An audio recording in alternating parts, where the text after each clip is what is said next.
Hello. Is it working? I think it's working. All right. They changed the way this works, so it's a little scary now. All right, let me get set up. If I can find it. Yes. I don't know what happened here, because it looks like it's working but not working. But it looks like we're live, so that'll work. Let me find the right chat, though, because I have no idea where people are.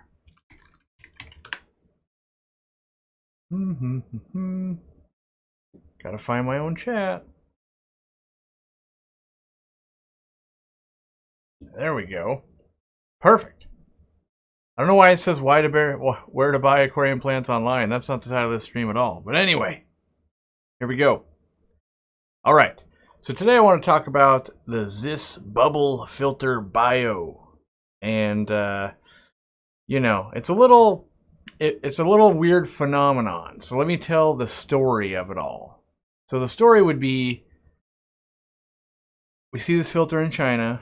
Wait, let me back that up. Yes, I see this filter in China, and I don't even approach the booth. And I was like, oh, that's kind of cool. I'm gonna look it up online, and there's not really anything about it online. So I go back the next day at the convention, and I see that they still have it. So I start talking to them, and it's made in Korea. So even though they're in China, the big event, it's made in Korea. And you know, I felt the kind of the build quality on it, because that was my main thing. I was like, I gotta put my hands on this thing. If it's chintzy, that's no good. But I liked the way it looked. I asked questions. It was really hard to get answers. So, like, my first question was like, can you open this thing? Because this thing twists. You can turn it, right? But it doesn't want it. It's like real bare to open. Like it's not made to be open. Like, it will open, but they don't want it coming off. So it's like this whole weird, like, He-Man, weird, can't get a grip. You know, I'm going to hit myself in the face probably on air here. But it's got this weird ring that, like, it pops in and holds really tight. And that's just filled with media, right? So I was like, okay, that's cool. And my next skepticism of this thing, let me get this back in there, was the suction cups. Because I hate anything that runs off suction cups, because inevitably they always suck. And not in a good way, but like actually suck. So they assured me they're using different plastic, and I was like, well, Eheim is known to have the best suction cups. Like, that's a known thing, right? And they claim theirs are better, and all I can say is I put them in my aquariums, and it's dang near impossible to get them back off. They also assured me that I could buy replacements and sell replacements and all that kind of stuff, because, again, I don't like suction cups. So that being said, these have held up very well for the 2 months I've been playing with this filter. Now, what was disappointing to me is that I made 2 posts. I made one post on the community page of YouTube saying, I got these new filters. I think they're pretty cool. I'm going to install them in my fish room and my store after testing. And then I also made one on Facebook, I think, letting people know they were here, basically, and I wanted people to be able to use that 15% off coupon if they wanted to on these things. And then Black Friday happens, all this crazy stuff's happening, and I'm super busy. We shipped over 2,000 orders in the last 4 days or whatever. And so an insane amount of man hours. Haven't had a lot of sleep. You can probably see I'm unshaven. My eyes are puffy. Like, there's not a lot of sleep going on around here. And as I'm seeing in like different live streams, people are saying like I'm trying to peddle it, or that it's not efficient, or like there's all these fights breaking out. Like, oh, should I replace it? Should I do that? This is dumb. That's not dumb.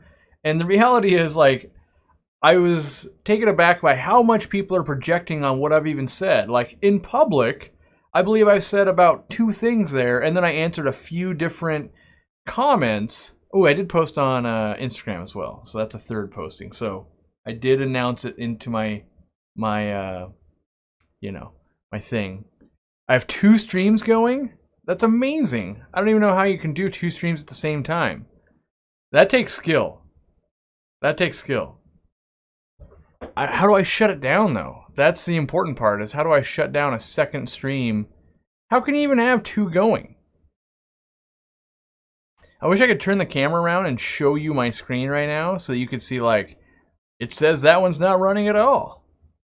But let me dive a bit further and see if I can see where the hang-up is. Yeah, there's only one on my screen. There's only one going. That's all I can say is there's only one going on my screen. That doesn't mean there's not two going, but I can only see one. So I don't know what to tell you. How do I fight the robots on this? Yeah. So I can see, I'm live here. And I can see that I'm also live there, maybe. Well, we're going to rock it. We're going to rock this as 2 live streams, because twice is good, I guess. I don't know. Hopefully it's not unbearable. And, yeah. That's all I can do, really. So I can hit pause there. We're going to keep moving on, because I can't fix it. I have no idea. Other than shutting everything down and that being even worse, I'm going to ride this out. So, let me get my chat set up and then get back to my rantathon. This is why I need Jimmy. Jimmy's in Hawaii right now. Alright. So, all these things were projected like I was saying, like it's the best thing, you should replace everything, blah, blah, blah, all that kind of stuff, right? And the reality is, I did not say that. All I said was, I am replacing some of my own filtration. I'm also using it in addition to some filtration. So, I'm using these instead of air stones in some of my tanks, like my 125, right? Has, you know, it has an Aquarium 110 and an air stone. I'm going to put this instead of the air stone, right? Because it makes air, and now it makes air and filters. All right? So there's that. Then in like my 29 gallons, I'm replacing the AquaClear 30 with this, because we pretty much never clean that AquaClear 30. We clean it every 3 or 4 months when it's like, oh God, it's going to overflow. Me and Jimmy go, oh geez, we got to get on that. This is kind of self-cleaning.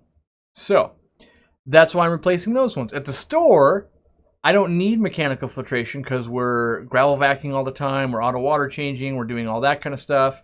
So this is going to be less intrusive on the back wall than a sponge filter, right?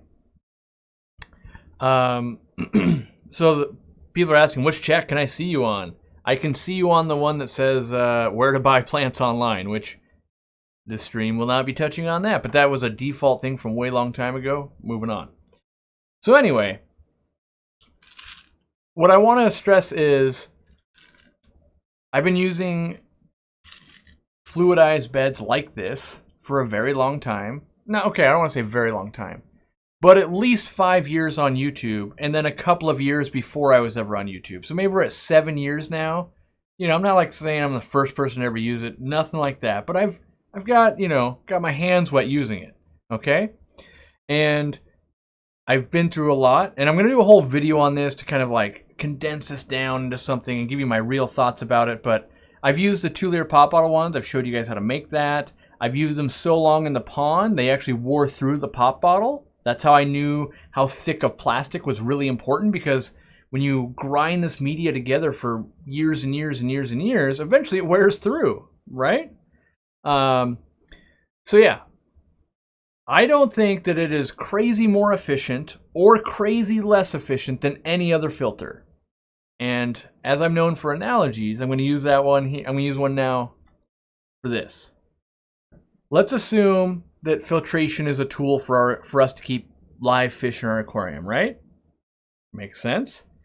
So as a tool, we have different tools, right? We have canister filters, undergravel filters, sponge filters, hang-on back filters, internal filters, a sponge with a power head. We have like, there's probably 20 different options, right?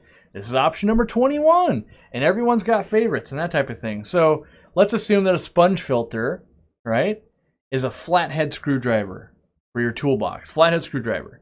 Now, really, that sponge filter or that flathead screwdriver can unscrew a flathead screw. It can also unscrew a Phillips screw if it's small enough. It's not great to do that, but it can do it, right? Whereas I feel like this filter, it's not just, here's another flathead screwdriver. This is maybe a Phillips screwdriver. Oh, it's really good at Phillips screws, but you can't do flathead screws at all, right? Like it's useless. So it's not backwards compatible. And that's kind of what this is. This is meant to digest biological waste. So ammonia, basically, we're going to convert that as much as we can. There's people that were saying, how fast does it get rid of nitrates? It doesn't do that. It's the opposite. It produces nitrates. That's what it's meant to do. So I look at it as not as, can this screwdriver do everything? More of, ooh, is this really good at Phillips head screws? Oh, and this one's good at flathead screws. And then when I'm building a project, maybe I need both screwdrivers. And then maybe I need a hammer also. That's a canister filter, right? So the benefits I like of this, I like that it produces air. And now it doesn't produce air. You run it by air, so it's low power, but by using it, it's adding oxygen into your aquarium. Now, I've done videos on this. I think every aquarium should always have an air stone, even planted aquariums with CO2. If we go past that, we will realize that this does that as well. So, I like that. So I'm taking a thing I was already doing in all my tanks, and now I'm optimizing it in theory, right? Optimizing, assuming I need it. Now, the other thing I like, it adds some capacity, all right? And so I've been using this for 2 months. I found uses for this that I didn't know was gonna be great, okay? So like, I knew it'd kind of be good for goldfish. They're heavy waste producers, like just from urea, right? And so I'm like, yeah, it'll probably be really good for the goldfish crowd. A bunch of people chimed in that have kept this before and they say it's really good for shrimp tanks. I don't know, I really haven't done that much with shrimp. But the one big use I found, so like, why does anyone need to own this? Well, not everyone does need to own it, but one huge perk for my own fish room is this thing is amazing for a turtle tank. Any of you that own turtles out there, you know you tried a sponge filter and your turtle ate the sponge, right? This, now you can get air in there and it's gonna do its magic and the turtle can't bite through this hard plastic, right? Perfect, and it's got sponge, it's protected by the grating. So like that was I'd never even thought of that when I was in China or anything like that. I was installing it in my fish room. Now my turtle tank has a canister filter, a Fluval 306, and it had an air stone, and now it has one of these, right? Like it didn't replace my flathead screwdriver, or in that case the hammer. It's in addition to in my toolbox that I'm using. So that's the way I think this should be used, is in addition to, or it could be, maybe you're building a project all out of Phillips head screws. Okay, this is a great tool for that, right? Like this in, let's say, a guppy fry tank would be great. So someone else asked, like, oh, is it good for fry? And you can't answer that question. It depends on what fry. So for instance, guppies, sure, yeah. But rainbow fish fry that love to hover at the top of the water, this would be bad because it makes agitation. So would a sponge filter though, too. So like, I don't want any blanket statements. I don't want you guys to go buy this because Corey says it's better than something else. That's not what I'm saying at all. I'm saying these are why I'm using it. Maybe you have a use case like it as well. One other thing I wanted to bring into this is sometimes, like, there's a self-cleaning aspect of this. So the media, as it tumbles around, if gunk gets on it, it knocks it off, right? So that kind of, it's always rubbing against each other, you know, and doing its thing.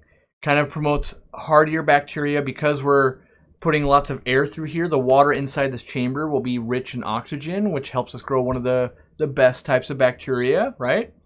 So all that's going on. It's automatically cleaning. This doesn't replace, like, it's, how do I say this? It's not that you can't accomplish this with everything else. So for me, the way you guys might understand this is, maybe this is a dishwasher. Like in my kitchen right now, there's a dishwasher. And I also have a sink. And I could wash all of my dishes by hand, and that will get them clean. And this will also get them clean, right? One takes a lot less work. One, I gotta stand there and do it the whole time, right? Like, in fact, that probably will do a better job. Except this one is kind of self-cleaning. Like, I kind of throw the dishes in there, boom, done. You know, wait till the wife says, you didn't get all the crap off this one. It's got crusty stuff, wash it again. And to be fair to my wife, I never do the dishes. I absolutely hate doing the dishes. So I don't want to make it seem like I'm a guy that's doing dishes all the time. But when I do the dishes, I do them very poorly. And so that scenario would have happened. So it is self-cleaning. Now, we already have one bad review on this filter. I want to point that out. Someone bought it in the store, took it home, and then they decided they didn't like it. And I don't want to say bad, they left it a 3-star. I think when we've sold a few hundred of these already, when those reviews start pouring in, then they will be a much more neutral, like, oh, people like it, people hate it, whatever. Like if you're a turtle person, this is what you want for Christmas, But what they didn't like, so here's what I don't like about people that leave reviews is I took it home, I looked at it, and then I decided this sponge would clog too fast. How do we know that? So they're assuming that this is going to clog, but the reality is this clogging would be based on how fast the air was going, how much movement you had in there, how much waste was in the aquarium. So, it's kind of, I'm always a little bit hesitant of like, you're reviewing something you've never used? How does that work, right? But they did say build quality was great and all that kind of stuff. You can read the review if you want. And Carrie Olson, because you're the one that's left a review, don't get me wrong, love you as a customer. I'm just saying, I like it when people actually use something before they go, oh, I think that's going to fail. It's like, well, let's see it fail. But I do love this mechanism down here. So you got to imagine this thing's suction cupped your tank. It's rock hard, doesn't want to come off there. And then the pre-filter, which was one of the big pain in the butts for the DIY method, right? You just undo it. So now I already know people are going to go, oh, it's when I picked it up, I let all the gunk out. So when you clean this, let me put it back on there. Here's what you want to do. You want to get like a Ziploc bag or an old fish bag, get it around this thing, snake it around. I don't have a bag, but if I, let's say this Vibrobite bag is your fish bag, right? You could use this Vibrobite bag, but you're going to have a fish bag around. You'd want to get this kind of around that thing, right? And then get it to come off and lift it out of the water this way so any of the gunk that's in that sponge falls in the bag, right? And then you take your sponge out, you set this aside, and you would clean your sponge in the tank water. You'd pour it out, you'd get more tank water, you'd clean it some more till it came really clean, so you keep the bacteria alive and everything. You put this back in there, boom, and it'd be in the aquarium. You'd lock it right back into place, right? Now, let's say you're like, man, I got way too much poop going on in there. That thing's going to jam up in like 4 seconds. You know what I'm saying? I'd be like, dang, yeah, sounds like you've got a Phillips screw that is this big around. You're going to need a different sized screwdriver, right? Great. So why not buy something like the filter pads we sell that are way more coarse than this one, for instance? So this comes down to PPI. This is what you need to know when you're designing filters. Pores per square inch. This one, as you can see, if it ever focuses, it's locked on my face. I gotta hide behind it. Hold on. All right, it's never gonna focus. But this one is much finer. I don't know why it won't focus on this. But anyway, then this one, much, much coarser. You can see those two next to each other.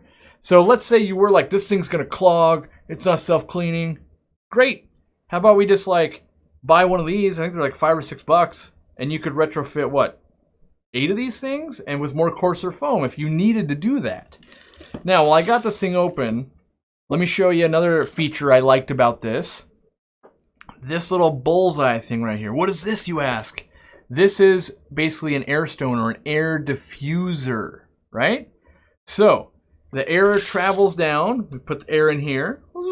Down, goes at an elbow, and then it's got this ring here.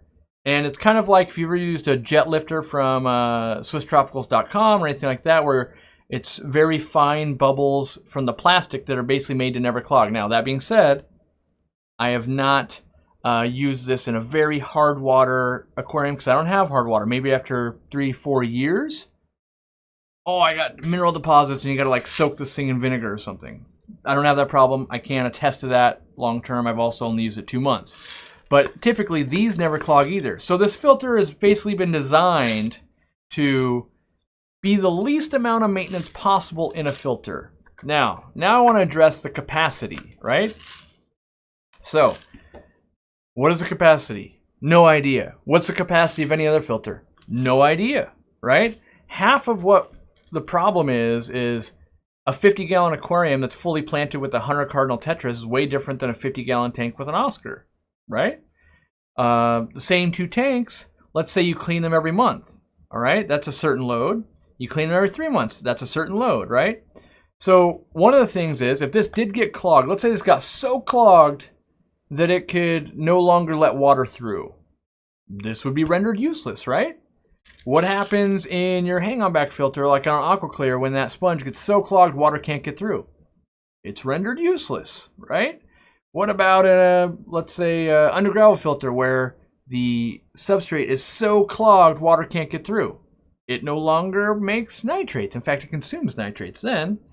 What about in a canister filter when the first pad or the fine pad at the top gets so clogged water doesn't go through? Guess what? Doesn't work anymore, right? So based on how clean we keep something is about how efficient it's going to run. So if this thing was so caked that it was just muck, right? You neglected your canister filter for months and months and months. You open it up and it's just sludge. The pores in here don't have bacteria alive anymore of the kind we originally had.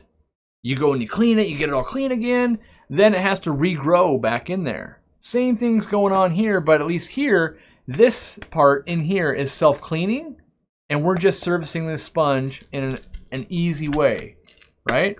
That's the goal.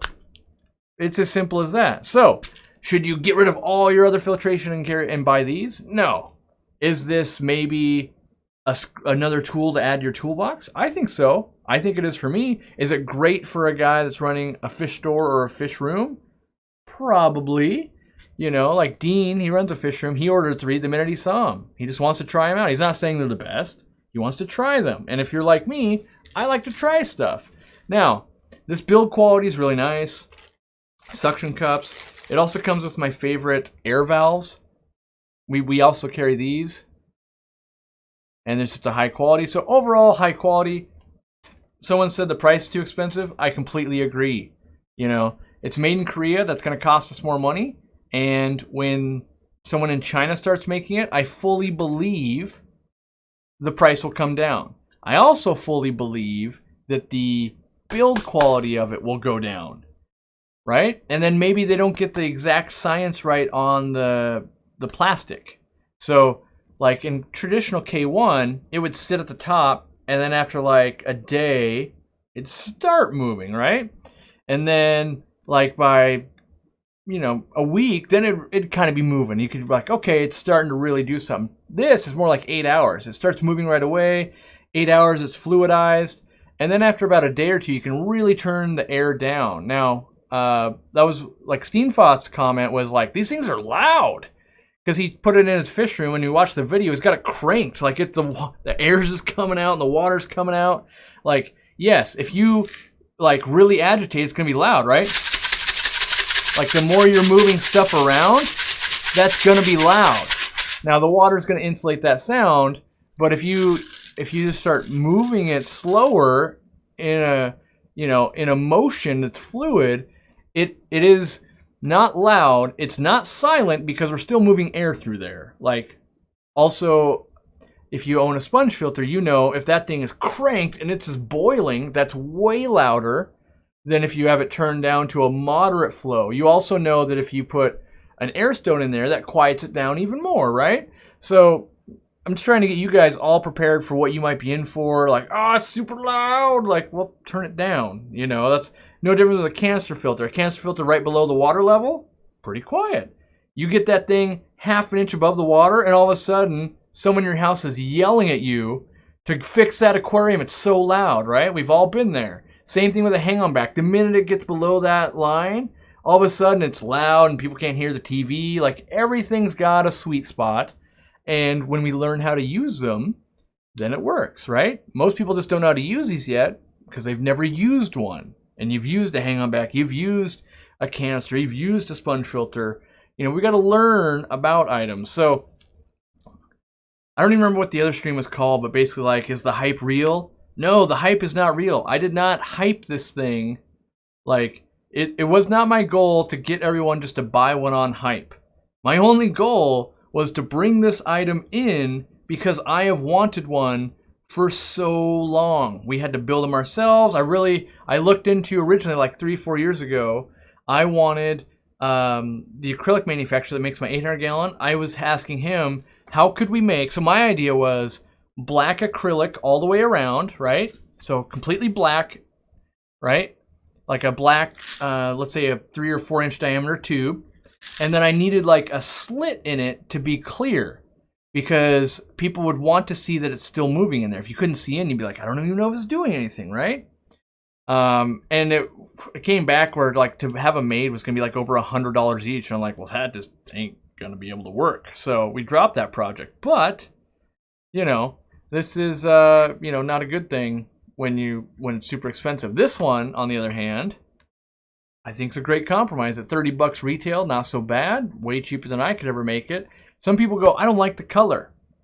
Well, let's talk about why the color is green. Why would we make this green? Why would we make this green?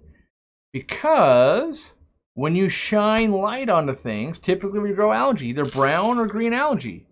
If this thing's already green, it's not going to look dirty. And what we know from being manufacturers and sellers and stores, when something looks dirty, people don't like it. And then they go, this filter's not doing its job at all. Look at it, it's dirty. Like, okay, that's like saying, oh man, that garbage can's terrible. You know why? Because it's dirty. Like, well, you're putting garbage in it. You know, kind of the same thing going on here. So they could have made it clear. Yep.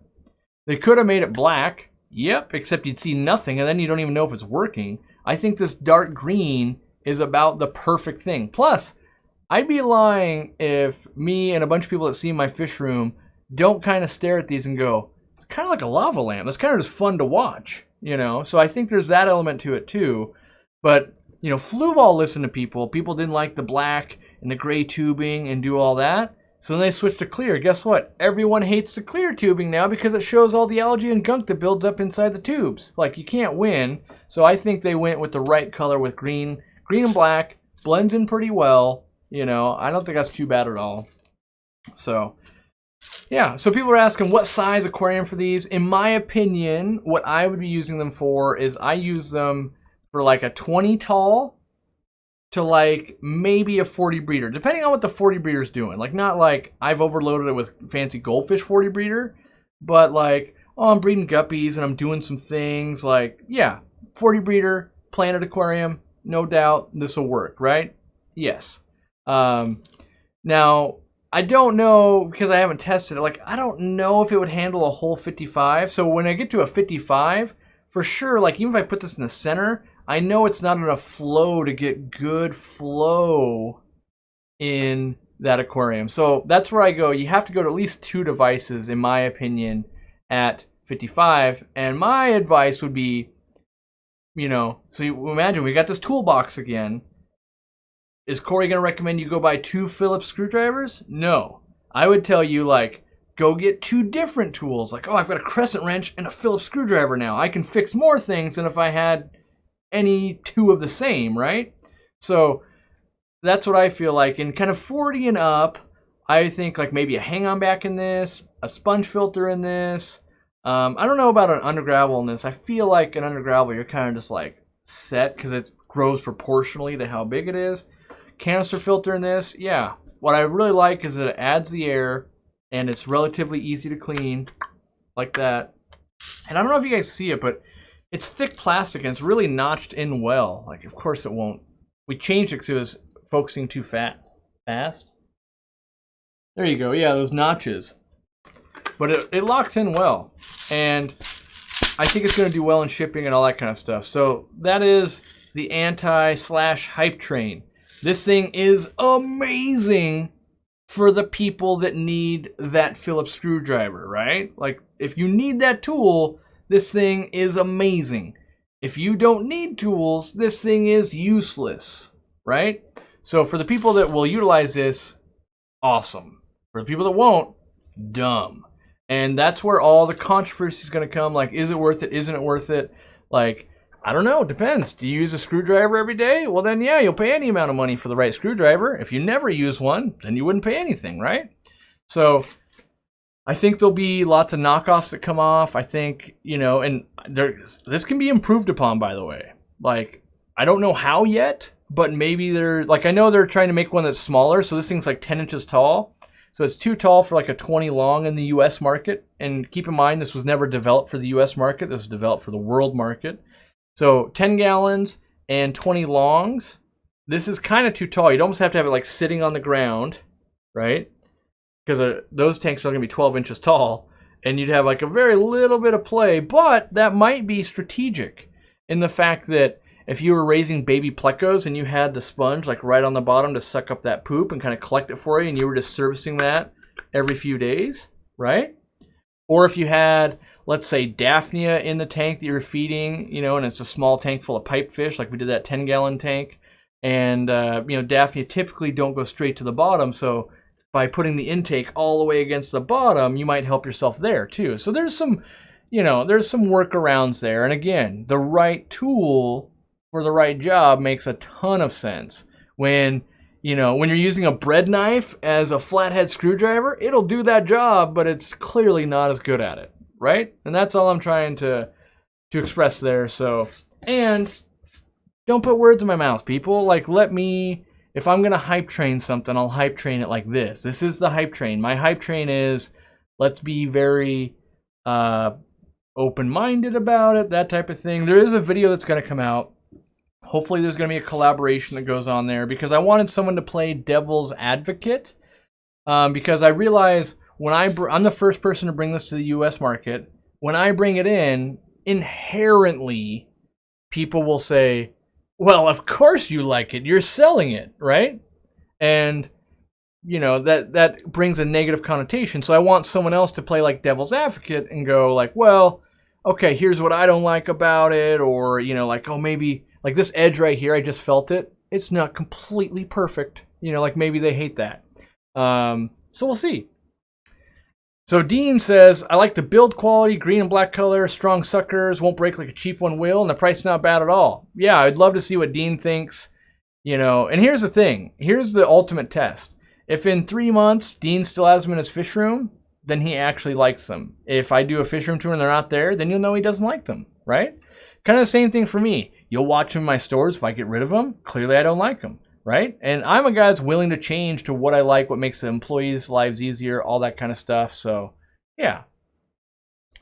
All right. I don't know where. Oh, someone was asking if they're going to make a smaller one. In theory, in 2019, they have a smaller one planned, which would be great for 10 gallons and, you know, the 20 long. I'm sure I'll try to bring that in when they do have it, assuming this doesn't like catch on fire and be horrible. But yeah, so we're looking forward to that too. Is it available in Canada? Yes, we did find one vendor. Some of the Canadian people found one vendor in Canada that carried it. So it was like 36 Canadian dollars, right? So yes, I'm only shipping it in the US. The one downfall for me is this thing has to go in a big box. So each one I ship costs me $12.50. Like if you order up to 4 of them, it costs me $12.50. So if you order 4, awesome. If you order 1, like, so just keep that in mind. If you only order 1 on the website and you're going, oh, it's $30 and then you charge me $4.99 for shipping, it literally costs me $12.49 to ship it. And I got to pay an employee, and we got to put other packing materials. So I might be into it for $14, $15 just in shipping. I still had to buy the product. So it's not like I'm getting rich off this thing, you know. But I do think it's a good product, and this is a product that we have in the market purely for aquariums. Like K1 Media and all that kind of stuff was not made for the aquarium market. It was made for, you know, aquaculture, and really I believe it was developed for like keeping crab and lobsters and that kind of stuff alive on boats out when they were collecting. So oh, I dropped some media. Someone was asking the size of the media. It's definitely a different media. I don't know if I can get it to focus on this. See if I block my face. It's got face tracking on. There we go. You can kind of see that in there, but yeah. All right, let's answer some questions now. Where's the best place to buy plants online? Well, you better believe it's the Aquarium Co-op. Well, I carry the Ziss breeder boxes eventually. I don't know, Riley. The problem is the packaging. So the packaging on them. So the constant struggle that we have in our business is that we only want to ship things priority. So they're there to you as fast as possible. Now, other companies, they want to ship it as cheap as possible. So that box is kind of an oddball size. Like, if I ship it UPS ground, mine only costs like $3. Also takes 10 to 12 days to get to you, right? And whereas like the box I'm going to ship that thing in is going to be $17.50 because it's taller. It doesn't fit in that medium flat rate, right? And then you've got the problem of, oh, you ordered that breeder box and a light? So I have to ship it priority. I couldn't even ship it UPS ground because 10 to 12 days of a plant in a box, not good. So, yeah. I should be a hand model? Yeah. Isn't that a Seinfeld episode? And his hands get hurt or something like that? How did you get the top off? I wanted to do that the other night. So, Dean, it's like a pop rivet. So it's not like a screwing thing. It's like a pressure fitting. So I kind of rock it back and forth and almost hit yourself in the head. Think of it like getting a cork out of a bottle. You kind of like keep doing this move. And now that I've done this like 4 times, it's easier to do than the first time. But it's kind of like once it gets past this little ring in here, it locks into place. And the ring's meant to just so you can turn the outflow. So, am I going to put them in my tanks? Yes, they're already running in most of the tanks in the studio. Got a few more to swap out. We haven't converted the entire store yet. We're doing it slowly. I want to make sure that we don't upset any of the bacterial balances. So we're kind of doing it in a systematic manner. And they're selling way faster than anticipated. So I was going to do, I was saving 100 for the store. And now it's like, okay, let's put like, 10 in. And then as we get more in, we'll start doing more. So, yeah. Let's see. I bought some of your plants a few days ago and love them. They look great. Great. Glad to hear that. We're really working on warehouse, packaging, all that kind of stuff. Like the new director of operations I brought on, we've just been hammering it as much as we can. I spent $3,000 yesterday on tape machines. So now the tape you're going to get starting today is that tape you get from Amazon? It's got like string in it, and like you almost like cut off your fingers every time you open it because you try to He-Man it instead of using a knife like we're supposed to. Yeah, that totally is the tape we have now, so it's going to be like bulletproof. But yeah, that's $3,000 in craft tape machine. So there's that. But we're really trying to improve the process for the employees and save time, save money, do all those things. Because here's what's happening. Real talk, almost every single brand across the board for aquatics is going up 8 to 10% at the beginning of the year. Tariffs are hitting fish foods, they're hitting LED lights, they're hitting sponge. Basically like anything from China is getting hit. And so they're basically going up by about 10% for everyone. And so just know that that's going to go on. So our goal is to raise prices the least amount possible. And by doing that, if we can cut our costs, so one of our biggest costs is employees. At this point, I believe, without looking at the latest number, I think we're over like $40,000 a month I pay in payroll. So if the same person can pack 100 packages in a work shift, if I can get them to pack 120 with the use of some equipment, we're saving some money, and that would be a 20% saving, so we don't have to raise the prices by 10%, right? In theory. I mean, it's a little bit weird there. There's some caveats and that kind of stuff, like the tape is more expensive and all that, but that's what we're looking to do. If we can optimize, we can keep our same prices and not have to raise it up. And I'm not saying that some things won't have to raise, like that's always an inevitability. Like there's, we have 2 things that are staring us in the face of the company. The fact that all products are basically going to go up by 10%, and the fact that USPS shipping charges are going up by 10%. So we're facing about a 20% increase next year. And so we think you guys will be like, oh my God, now things are 20% more expensive. You might not buy from us, or you might not buy at all, right? And so we need to kind of counteract that as best we can. So at least I can look at you guys in the face and go, look, I've done everything I could possibly do to keep this price as low as possible. And then you guys go, yeah, he's probably telling the truth. I have a demo on Friday. We're looking at a $10,000 bagging machine. So in theory, I could drop this into it, and 2 seconds later, it's got a bag that's sealed on top of it.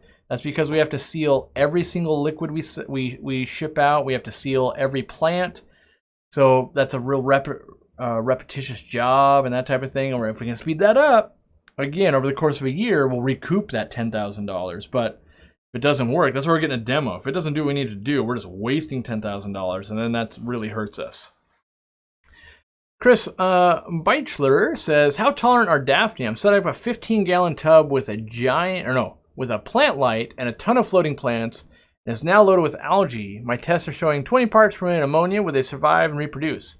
In my experience, they shrug off ammonia like it's nothing. Same with nitrite. But they really hate the chemicals that are in dechlorinators. So don't use dechlorinated water. Use old tank water from another aquarium or rainwater. It's the chemicals in dechlorinator that just, there they go. Aquarium Smart. I live in a low population area. It's around 7,000 people within a 30-minute drive and 20,000 within an hour drive. I will have my own laundromat right next door. Okay. And we'll offer tank maintenance. Will you succeed? Oof. A 1 hour drive. So you will succeed if you're looking just to make some weekend warrior money. Like, ah, sweet. Yeah, I made like $200 a month cleaning some aquariums. That would be successful. But if you're like, I need $3,000 to pay my mortgage every month, I'm going to start an aquarium maintenance company. I feel like you don't have the population density to pull that off. So that's what I would be worried about personally with that business lineup.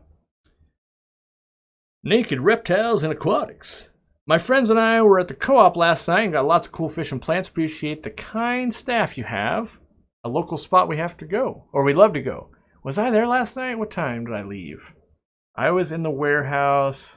No, I didn't get there till... I didn't go. We went there early in the day, but I was on the way back with those tape machines and everything. I had to go pick them up.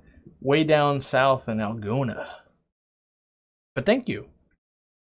Looking for some fun, easy but interesting Tetris to bring into my store here in Canada. Currently stock cardinals, black neons, silver tips, black phantoms, and embers. Ooh, let's see.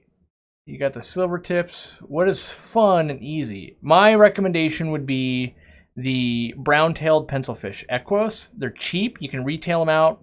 I don't know about Canadian-wise, like it might be more to import and all that kind of stuff, but I think we retail them out at $2.49, and sometimes they're called hockey stick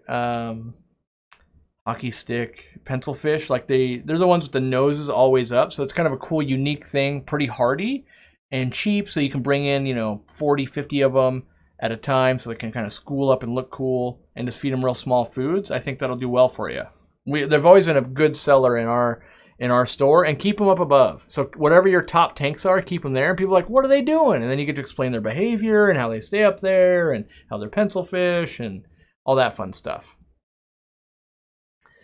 Let's see. Did you guys have anyone else with broken lights on arrival? You put tons of fragile stickers in my box, and UPS still smashed the box. I believe we sent out 340 lights, and at this point, we have two people with a problem. So I think that's pretty good. I'm hoping that extra strong tape is another layer. The problem is, like, people always go like, why don't you put it in another box? Usually the way those lights get damaged, it's like someone's air compressor they ordered on Amazon fell onto it. Like, another box isn't helping. Like, that's not the issue. It's just like the oops happened, and then that's a problem, right? So, what was it, on Friday? Was it Friday? No, Monday. Monday night. Monday night, we were at the shop packing, and we had so many packages, our post office ran out of trucks. So I actually had to loan our own van It was kind of cool, actually. I got to follow him into the back area where he pulling all the trucks, and we got to unload our packages straight into their like baler thing. So that was kind of cool. Like, I learned a lot about their process because it was raining hard, and I was like, wait, you just unload them in the rain? And then he's like, yeah, we're going to deliver them in the rain. Like, the packages are going to get wet. And I'm like, I mean, good point. Yeah. But I just, like, I'm trying to keep them dry, and they're like everyone else, you could tell, like, it's raining. Like, they're going to get wet. We're going to transfer trucks with them. We're going to carry them to your house. Like, they're going to get wet. Don't freak out about it. But I was just like, but they're getting wet, you know? But it was good to see the process. Welcome, new member, Ikaru Knutson? Icarus Knutson? Newton? Welcome. LG3 Nation. Is there a plant you find tends to do poorly when bought online? For me, every time I bought duckweed online, it died. But finally, I got some at the local fish store. There's a ton of plants that don't do well. Duckweed is rough. Water lettuce is even more rough. Frogbit is rough. Nymphoides species Taiwan is rough. Baby tears tends to be rough. Not like dwarf baby tears, but just normal baby tears. There's a few other ones too. I just can't think of them because that's why we don't carry them. We get that ask, why don't you carry this plant? I go, because it doesn't ship very well. And then they end up buying it somewhere else, and they buy it and like, yeah, you're right. That came in dead. Like, yeah. So there are some that are definitely better in person.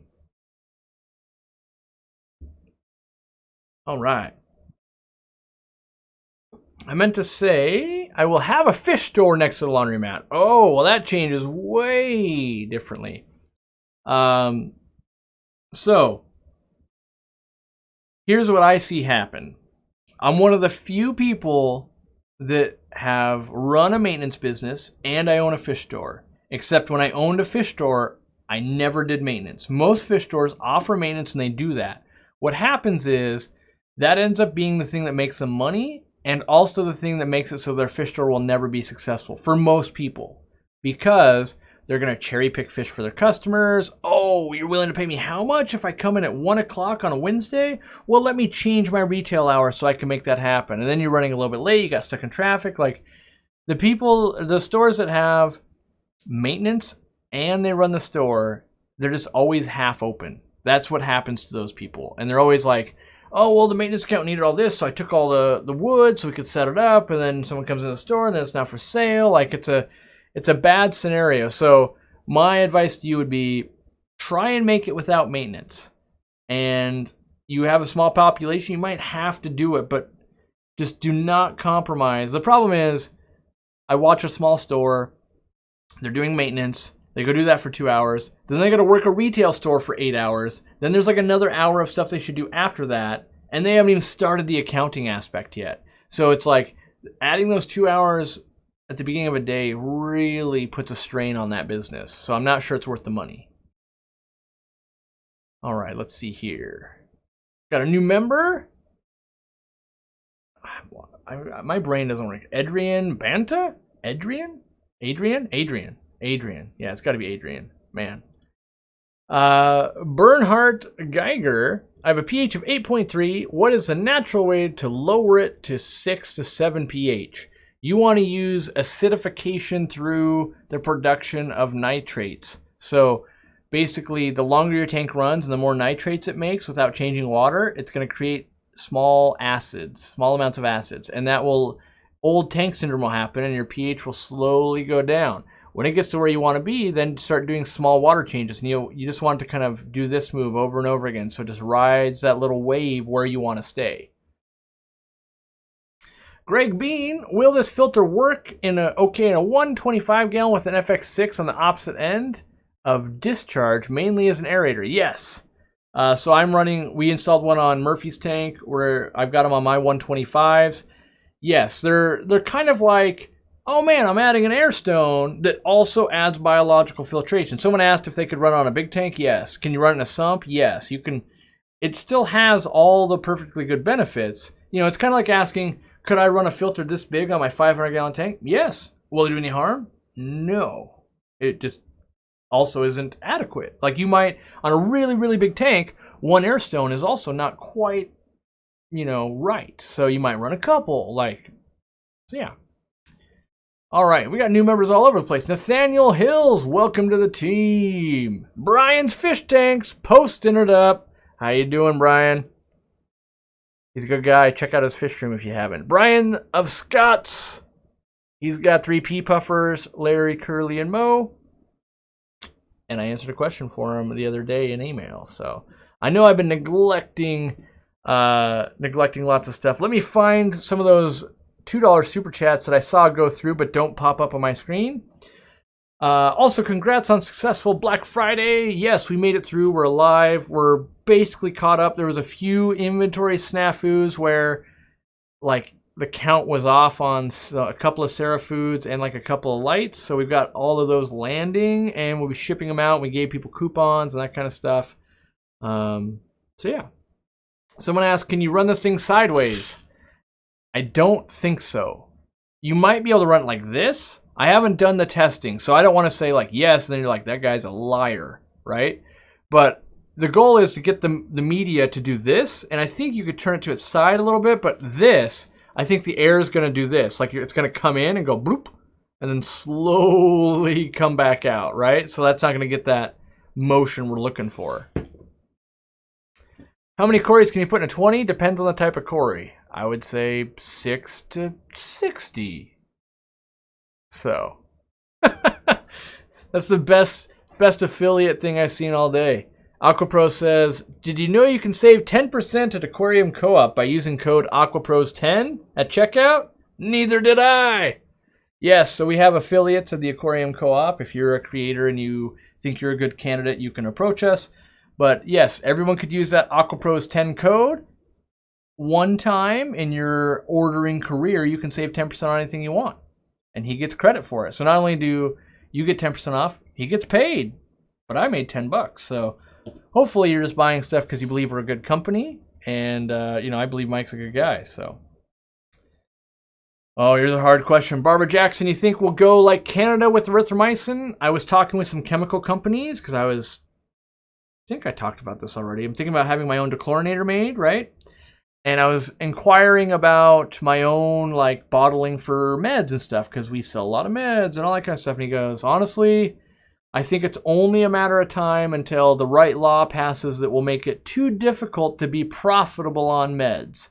That doesn't mean we won't be able to sell it, but it might mean that there's so many like hurdles and stuff that to keep it so it's affordable for customers, we're basically selling it at like cost. So I don't know. I hope we can find a way to keep meds that we need to keep fish alive accessible. But at the same time, I also wonder like if no one could get a hold of these medicines, but let's say a fish wholesaler could, if they would be like more responsible for making sure the fish were healthy, which that would be a good thing. If they had to make sure they were healthy before they could ship them out, like because once they got to store, if we had no way to treat them, then we would be super angry with them. Like it might be a good thing in a weird changing of events for that to happen. Like hindsight's 2020, we might get there and be like, no, it's actually just terrible. Things are only worse. That would be bad too. But I could see a weird chain of like, actually, that's actually kind of good. See if I can find some more of those $2 super chats. Oh, here's one. Thanks for testing and offering a quality product. Hey, I try to. That's the only thing. I want everyone to always realize I'm here to sell you crap because that's my job and my business, but I'm also a hobbyist and I know what I think is cool, right? I've played with a lot of stuff. I can look at it and go, that's a gimmick. No one needs that. I can look at that and go, ooh, I've been waiting for someone to make that. Like, I still keep aquariums. Like, it's crazy. You ask a lot of fish owners, like, what do you keep at home? Well, actually, I got so many aquariums here. I'm so busy here. I don't keep any aquariums. You're like, oh, so you're just not actually a hobbyist. You're just cashing in on this, is what you just told me.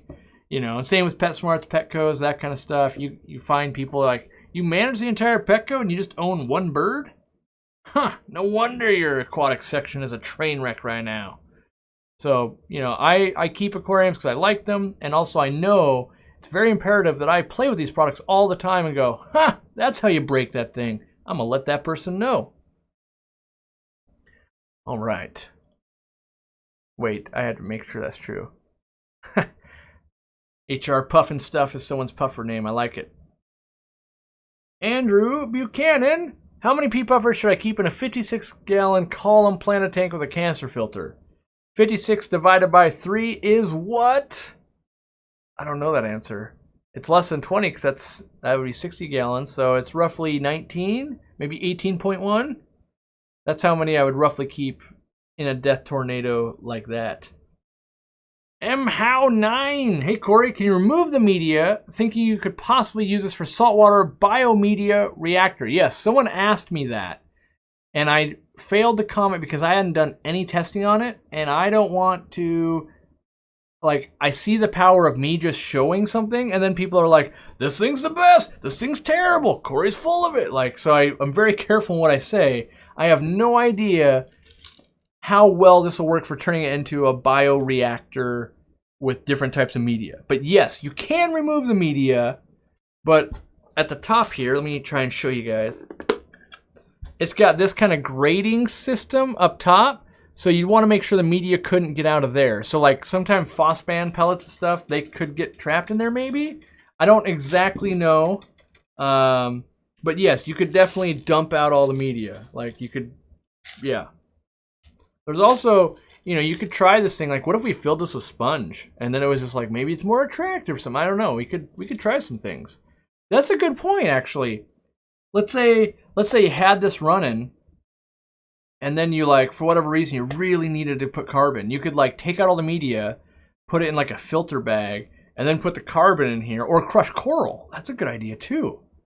What if I needed to crush coral, or I needed a lower pH for like crystal shrimp? Could the air draw water through it? I wonder if that would work. And then, so I have so many ideas in my head right now. What if we connected this to CO2, right? So when you build a CO2 reactor, kind of the DIY method, the goal is that it like takes a long time to get through all the, like, let's say you use typically bio balls and that kind of stuff. Well, this is a ton of that. Like, what if it's the bubble every time? It took a long time to get through here, and that would increase diffusion. So yes, we might be able to take this retail product and DIY it for other methods. I have no idea. I haven't even gone down that rabbit hole yet. I'm sure that's what you guys will do. And then you'll let me know, and then I'll announce it on the live stream. People will be like, Corey's a genius, even though I didn't figure it out. So that's the good thing. Like, once you start getting towards a higher level, you get credit for things you don't actually do. You also get credit for things you don't do when it's bad, too, though. That's a good idea, MHOW9. You need to do that and make a video about it. And then I'll send everyone over to check out your channel and be like, hey, look at this guy's running experiments with these things. I got the Diet Coke burps. Look out. All right. Ooh, someone, yeah, Dean had the crushed coral one. Yep. Yeah, you can do big pieces too. Like, there's some ideas for that for sure. Wore my cooperative shirt to my new local fish store. Instant street cred, or I like to think. That's right. I think it's like, what is that? Like, getting the what is that is almost better than just seeing like an Aquarium Co-op shirt. Like, yeah, that's right, you don't know what that is. We fly by night and we help people when they least expect it. Anyway, the rest of that statement was, Celestial Pearl Danios and Phoenix Rasboras came home. It was a great trip. Perfect. Perfect. Oh, my phone just buzzed. What's going on? Nothing. Nothing bad. Good. Smash that like button, Peacock Bass. I concur. Even though I don't really like Peacock Bass. Co-op, you say this can... Oh, hold on. You say this... Can you say this on the video? I have a 35-gallon... Thank you. Take... Okay. The way it's written, I can barely decipher. I'm going to paraphrase. I've got a 35-gallon. Can you give me ideas with cheap prices? 35 gallons are typically hexes. I would rock like one angelfish or one blood parrot, and then like a group of corridoras, and then pick a flavor of tetra you enjoy. What are my thoughts on not using lift tubes on sponge filters? I see a lot of people doing this to make bigger water changes. I don't understand how that helps water changes, but I don't run the intake tubes because one, there's a bunch of things in the store. One, they grow algae on the inside that can look a little cruddy. Two, when you go to, that's right, that's two. When you go to clean them, you got to get that tube off to get the sponge off, so it's another layer to when it comes to clean them, and I got to clean them a lot in the store. And then three, fish like a pleco or a snail go in there like, ooh, let me eat that algae. And then every 4th minute, someone's running up to the register. There's a fish stuck in there. Are you going to save it? He's stuck, stuck, stuck. And then I walk over there and I'm like, it's not stuck. Look, I poked it and it moved. Like, so it was that never ending. So yes, longer uplift tube and all that stuff it makes it more efficient. It raises efficiency, but it's not worth the downsides. So, yeah. Are there any good ways to clean fish nets other than bleach? I have multiple tanks and try to use different nets, but they get mixed up sometimes. You could try potassium permanganate, but they will stain the crap out of anything it touches. And also know that you don't want to get in your eye you'll never see again. Boiling water or very, very hot water would do it. Trying to think of other things that are quick, because obviously you could let it dry. There's a bunch of things you could let it do, but those are we have a whole video a long time ago on how to sterilize nets and everything. Oh, the sign of the beast is here from David Rice. Your positive attitude towards trying things out and seeing if it works is so refreshing. I owe a lot of my hobby enjoyment to your enthusiasm. Yes. That's the thing is like, I know I can sell a ton of crap by just being honest. So I don't have to be dishonest to sell slightly more crap in a short window. Like, if I tell you this is the best thing ever on the planet and it's not, my career ends. If I tell you, oh man, I like this thing and I want to play with it, and if it blows up tomorrow, sorry, right? Like, and then if it blows up, you're like, well, he did say like it could blow up, right? You know, like if I'm just honest, then I don't have anything to worry about. And that's what I try to do is like, I just want to geek out as much as you guys do. I was super excited, by the way. I haven't had any time to look at it, but someone sent me a picture of the Felix Smart aquarium thing. It was demoed at, Vivarium 2018? And it was this little module that supposedly was going to read pH, TDS, and something else. And I was very intrigued because my brain tells me pH meters need to be calibrated. So I was like, is this thing inaccurate, or have they finally cracked the code? If we don't have to calibrate pH meters, woo doggy, that's going to change this industry. So I want to look into it, but I've had zero time. I need sleep. I'm getting a little loopy. Why don't I like peacock bass? Because I don't like fish that are mean. And in general, they're a beautiful looking fish, but in my home aquariums, they've got big mouths. They're kind of nippy on each other. And just from the ones I've interacted with and I've seen, it's not the flow of a tank I enjoy. I've got no beef about them other than like I personally don't have an inclination to keep them. I got the same thing with Florida gars and stingrays. Like, they're fish, but I don't have a need to own them. Yeah. What do you think of putting that Ziss filter behind a matten filter? Yes, it will totally work. I'm not sure that it is needed.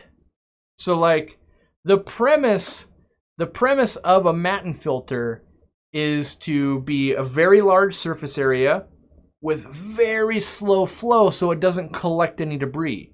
Now most people use it incredibly wrong and they're installing like the jet lifters from Swiss Tropicals and all that kind of stuff, and it's creating a lot of flow and they're gunking up. That's not what they're supposed to do. They're supposed to be that it can go a lifetime with almost never needing to be cleaned with very low flow. That was their original design. Now we mostly use them so that fish don't go through an overflow and like they're easier to catch fish, but that wasn't their original design.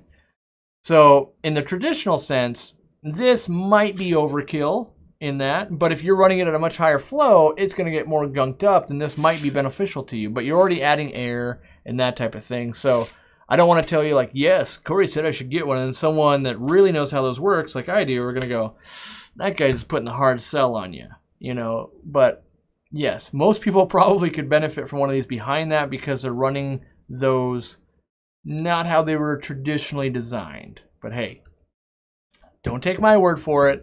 Go spend 3 days converting German websites and forums and digging down in Google to find it. Because that's what I did years and years and years ago.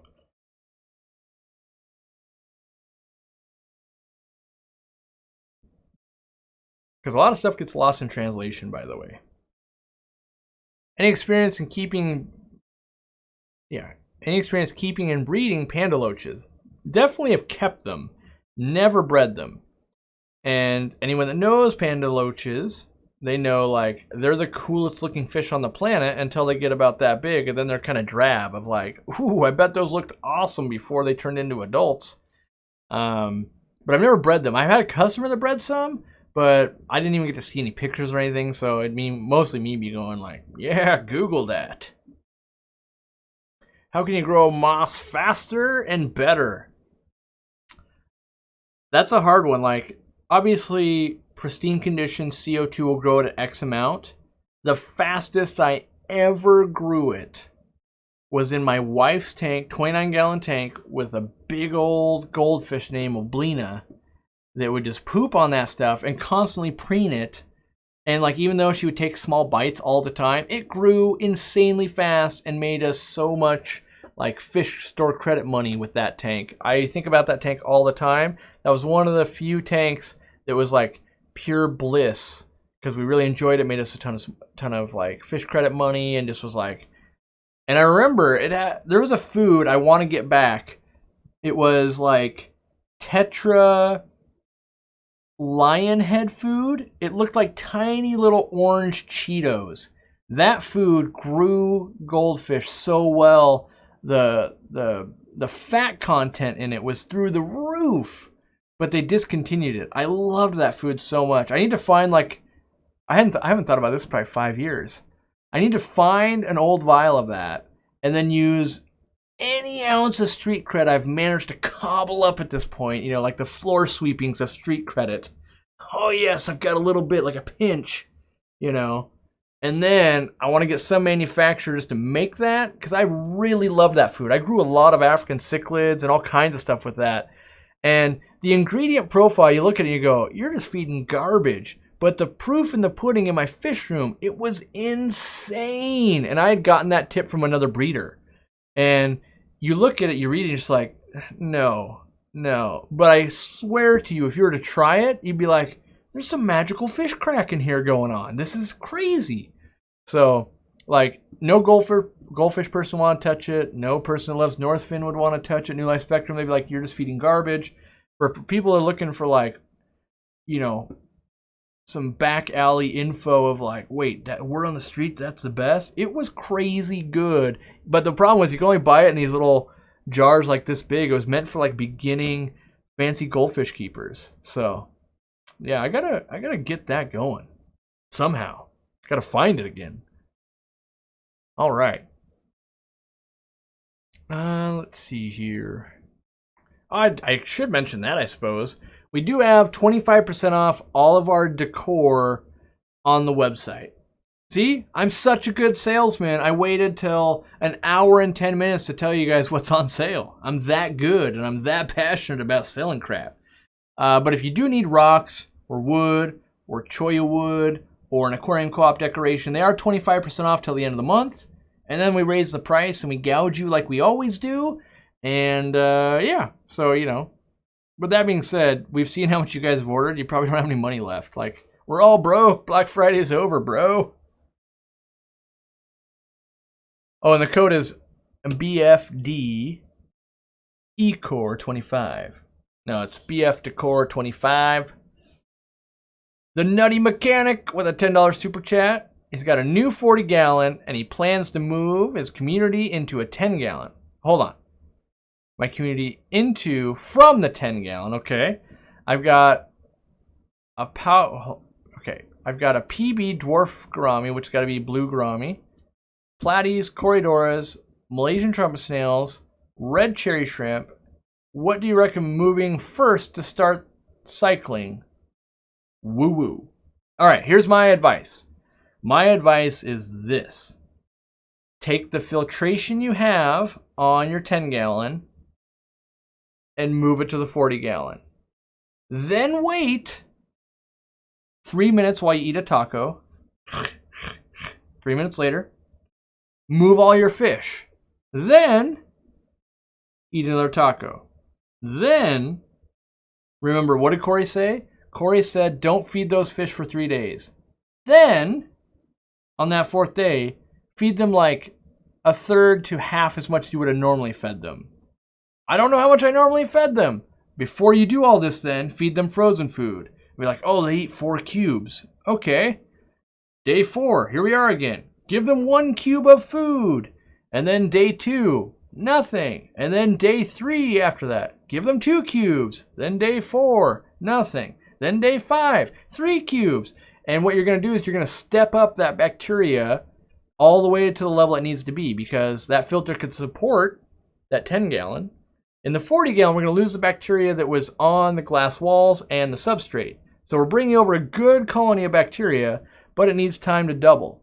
And the studies that I've read, the aquarium strains of bacteria can double every 16 hours, but in our actual aquarium environments, that takes more like 24 hours. So what we're basically trying to do is like get them over there. They're going to be all stressed out, release all their bowels, and be like, oh, geez, not again. And then that filter is going to process that over a few days.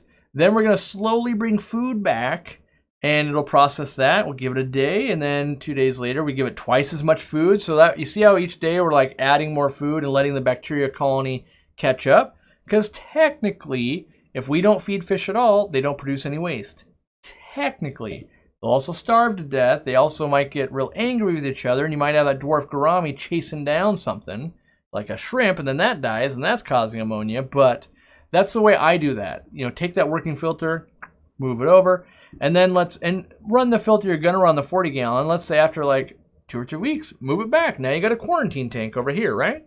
Yeah. I feel like I missed one. I want to make sure I'm not missing someone else's super chat. All right. I am missing some. Love hearing about how you run your business as much as fish. Ever checked out Kaizen Blitz? Could help with the cost increases. I haven't. I have no idea what that is. Someone that works with me, write that down so I can figure out what that is. You guys rock. All right. Anthony Outdoors. Doesn't Aquarium Co-op make their own food? Can't you formulate something? Yes, we do have our own food made. The problem is you can only have food made... Okay, that's not true. A company my size can only have food made of the ingredients that factory would already have. Because to bring on a new ingredient is insanely expensive to a factory like that. It's not a factory, a processing plant. The other thing is, maybe I get sued or something, because I basically just said on camera that I want to copy and make that food. So there's probably some kind of patent or something that's going to get me horribly in trouble. So really, Tetra or Spectrum brand, the parent company of Tetra, if you're listening, let's work together and get this dumb old mug on the front of that Cheeto-sized goldfish food, right? Like, let's work together.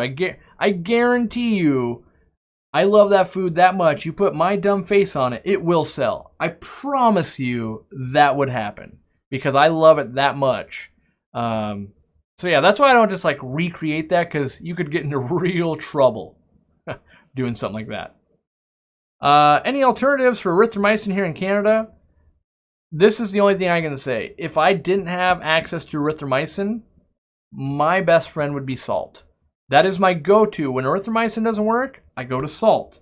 And if erythromycin got banned tomorrow, you would just see me making videos about how I use salt to cure bacterial infections, right? It just makes it a little bit harder because you can't have that much salt in a planted tank. So that means we really got to have quarantine tanks, but that would be my move. Oh, I can't scroll down. Oh, wait, there we go. Aquarium Podcast, $1.99. Thanks for all you do, Big Cheese. Well, thank you. If you haven't checked out the Aquarius Podcast, he's doing something cool. He has people from all over the industry, and he interviews them. It's not like this. There's no visual, but you can watch it on YouTube. You go to the Aquarius Podcast. He's also on the podcast. We're also working to integrate his interviews into our app because I think me doing 1 2-hour show a week is not nearly enough. And you guys might want to listen to some of the greatest people that have ever been in the aquarium hobby ever. And yes, I've been on this podcast. I'm not talking about myself. That would be dumb. But people like Rosario Lacorte, he's what? I hope I'm not spoiling. I think his already came out or it's coming out. Sorry about that. But people like that, where it's like, oh man, it's super cool. Like they're not going to hook up a webcam and do all this stuff, but they can answer a telephone and you can record it, right? So that's kind of cool. He's reaching out and he interviewed like, oh, my brain doesn't work. The guy from WPA, World Pet Association. Why can't I think of his name? I want to say Mike, but it's not Mike. I can't think of his name. Anyway, but you know about what it's like behind the scenes to make these trade shows happen. There's like all these different angles from manufacturers to a guy like me to Rosario Lacorte to a fish breeder to I don't know if he's done Dean. Did he do? He must have done Dean by now because you're local. So, but check it out. It's super cool. What extra measures do you take in the winter when shipping plants? Oh man, you paid me $5 for this sales pitch? Thank you, Aqua Fuzzy. Yes! All right. So what do we do? What do we do? So the first thing we did this season, which is different than last season, we used technology a little bit more. So now, based on state and some zip codes, it will automatically add a note for our packers whether you need a heat pack. So, like there's some parts of Texas, right? Like the north part of Texas, super cold. South part, wicked hot, or at least hot enough you don't want a heat pack. And so we had to break that down by zip code, and so it's automatically telling our packers who needs heat packs. The second thing, well, we've always done this, we don't charge for heat packs. We don't want you to make a decision on whether these plants are going to live, because some people are like, I ain't paying $2.50, $3 for a heat pack, and then we ship it, and then the plants die, you're angry, and now we're a bad plant vendor, right? So we build it into the front. Like our plants are always more expensive than everyone else. There's no denying that. But we will stand behind it. We will automatically include the heat pack. Like we're not going to charge you. We're not, like it's never our goal to be like, look at this. You could have this for $4. Oh, you need a suction cup? Well, each suction cup's $8. You're like, well, I need 4 of those. Like $4. All right. Wait. We're looking at $36. It's $6 more expensive than if I had just bought it for $30. Like, we don't want to nickel and dime you there. So we just start with like, yep, it's $30, and we already know you got to ship it weird. So when it comes to plants, we're doing that same thing, right? So we're trying to be efficient, but at the same time, when we look at it, we're like, oh, you're like below 32 no matter what you do. Ooh, we better insulate the box. So then we take that medium flat rate, we put in the styrofoam kit, then we put in the heat pack, right? And then we ship that thing off to you. All right? Now, what's the latest thing we did? I got confirmation today. In some of the longest destination zones. So maybe you're like in Maine or something like that because we're like as far away as we can get from each other. We now, this is new. A lot of people probably don't know this. They now make 96-hour heat packs. That's 24 more hours than 72. That used to be the longest, 72-hour heat pack. They now have 4-day heat packs. So now the longest destination zones will be getting the 4-day heat packs. When we run out of the 3-day heat packs, from then on, we will always use 96-hour heat packs, assuming they're available to us. So that means even though you live, oh, we shipped it on Monday, you're supposed to get it on Wednesday, uh-oh, it didn't get delivered on Wednesday. Instead of freezing to death, you've got another day. Uh-oh, they didn't get delivered. Boom, they're still warm when you get it. That's the goal. And how much more do we charge you? 0. So even though 96-hour heat packs are more expensive than 72-hour, which are more expensive than 40-hour, right? Which are more expensive than 24-hour, and you guys have probably noticed when you've ordered, well, you wouldn't notice because you wouldn't know. But when you order from other places, a lot of times they're using those 40-hour heat packs because they're half the price of a 72-hour heat pack. And as long as they arrive to you and they're not frozen, you're fine with that.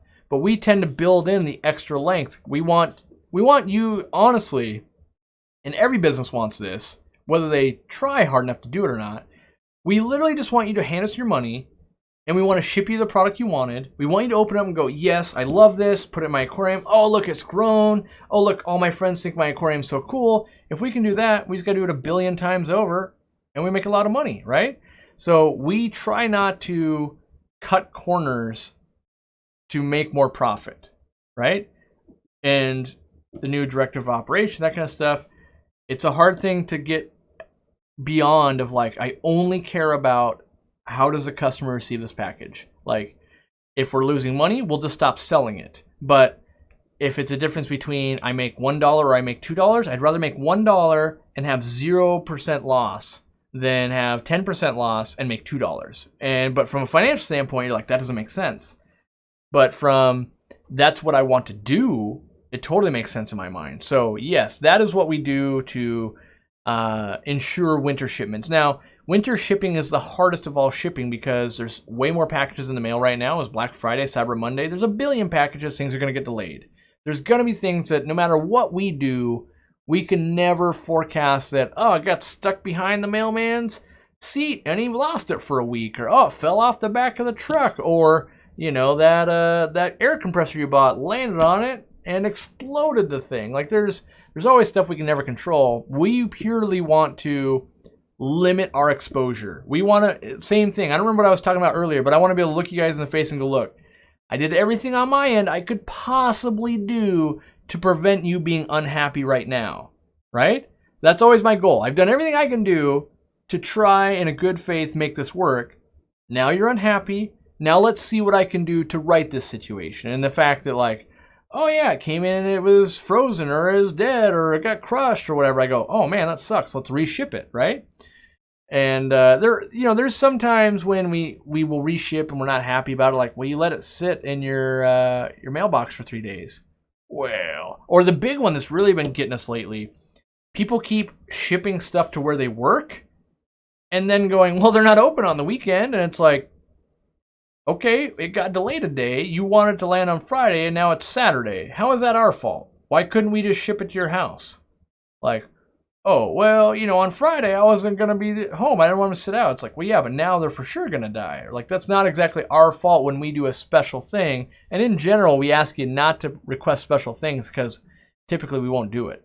So like when you're like, yeah, write this on the box and they got to ring the doorbell twice, call this number, text my mom, and then she comes over from across the street, unlocks the door, lets you in, and then you got to fight the dogs, place the package down, and then get back out of there alive. Like, we can't write all that for the postman. And the way the system works, because we have people picking the orders, we have people packing the orders, like, all those crazy special instructions won't translate through the line. Like, to the person that's putting on the final tape and doing all that stuff, they won't know that you were supposed to do all that crazy stuff. So that's why we always say, like, we can't accommodate those weird things because of the way our system is set up. So, but thank you, Aqua Fuzzy. You paid me $5 to talk about how hard we've been working on that, because we've been working very, very hard on that. And it might not seem like it, but it takes a lot of effort to change all the zip codes and do all these things. And it's very labor intensive one time, but labor intensive nonetheless. So, X Black Dog with a $2 super chat. Well, thank you. Thank you very much. Went Elvis on that one. Jimmy is in a magical place. Yeah, he's in Hawaii right now. I get to go to Hawaii with my wife. We'll be missing from like the 5th to the 15th. We're like 10 days. I'm barely gonna do social media. You'll get limited videos. The whole goal is to recharge these batteries that you can clearly see in my eyes are drained at this point. I come back, we did it last year. I came back from Hawaii wanting to work twice as hard, totally refreshed. And honestly, I think that's what's going to save me because my hair is turning gray. On Monday, I went to the eye optometrist, I guess. I was going to say eye doctor. The optometrist, and it turns out I've now been working on a computer so much, I've damaged my eye, only my right one. And so I bought some glasses that I need to use specifically when I'm at a computer or reading small text. So that's how hard I work at this point, is I've damaged my body beyond me just being overweight. And so yeah, it'd be good for me just to like, let me sit at the beach and do nothing. My wife keeps going, what do you want to do? And like, my goal is I want to do nothing. It's not that I won't go do things. I don't want to plan. I don't have to go, oh, tomorrow we got to wake up X amount early and go do this thing. I just want to wake up and go, oh yeah, you want to go do that? Yeah, let's go do that. So no schedule. My schedule's right now my schedule, I got a meeting every day and all that kind of stuff. I want, so my schedule just says Hawaii. That's all I want. I don't want like, oh, this trip, that trip, that trip while I'm in Hawaii. Just Hawaii. That's all I needed to say. Jessica at Pierre Ford got white clouds from the store to act as dithers from shy Odessa barbs. Absolutely adore them. Going to have to get more. They're gorgeous. So if you love those, which I am a white cloud loving guy, get yourself some longfin ones. Maybe not in the same tank with the Odessas, but the longfin version of a white cloud is like twice as good somehow. Even though it's not, you're just like, wow, these are really nice. Like, and you won't think that in the store because the fins aren't that long yet. But a year from the day you buy them, you'll be like, dang, these are awesome. Rosy barbs is the same way. Longfin rosy barbs, same way. Because that fire red really intensifies. So, Connor with the $2 super chat, thank you. John Michael, thanks for making great videos. It's a pleasure, honestly. Yeah, so I think there's going to be, I don't know if there's a live stream next Wednesday or not because that's the 5th. I suspect maybe not, but I don't honestly, I honestly don't know. I will get back to you, the Nutty Mechanic. I must have skipped. I must have thought it was the other one. So I will hit that one back up in a second. But yeah, we're going to be a little bit light on videos. And when I say a little bit light, I think I literally miss one. So instead of doing 3 every week like I normally do, 1 week we'll just have 2 instead of 3. So it's not like you guys are going to be like, oh, geez, what do I do with all this free time? It's horrible. Like, the Black Friday weekend, we ran out of a little bit of time. I was supposed to film a couple more things. And instead, we brought Jimmy in to help pack and all that kind of stuff. And so we didn't get any of those projects done. And then Jimmy left today. And so I could make other videos, but they won't be edited. And I actually have a lot of other stuff I have to get done before I go. So, what islands will Jimmy and I be on? We're not disclosing just because the minute we say where we are, then 46 people want to meet up with us. And then we feel bad when we tell them no. And they're like, but I'll take you out to dinner. I'll show you all the cool spots. I'll do all the things. It's like, but the reason we go to Hawaii is to be with no one. Or very select people we choose, like my wife. And so my other family's going to be there. Like, it's not that we don't want to hang out with you. It's that, like I was trying to explain to Jimmy, he worked the whole Hawaii trip he went last time. So it's a second trip to Hawaii this year. And I was like, trust me, there's something to be said for not doing work, Jimmy. Like, just don't do work. Don't plan the videos you want to make. Just let them come naturally so that you wake up and you're like, I want to make a video today. Or you wake up and you don't, and then you don't have to. Like, last time he was making videos during the hurricane. It was raining. It was not exactly, like, super pleasant. And I was trying to explain to him, like, just wake up and like, oh, it's raining super hard. Maybe you don't make a video that day. Or, you know, maybe it's not raining and then you do. So, yes, we'll be in Hawaii. There's a bunch of islands. So you can certainly try and track us down, but good luck. So, you know.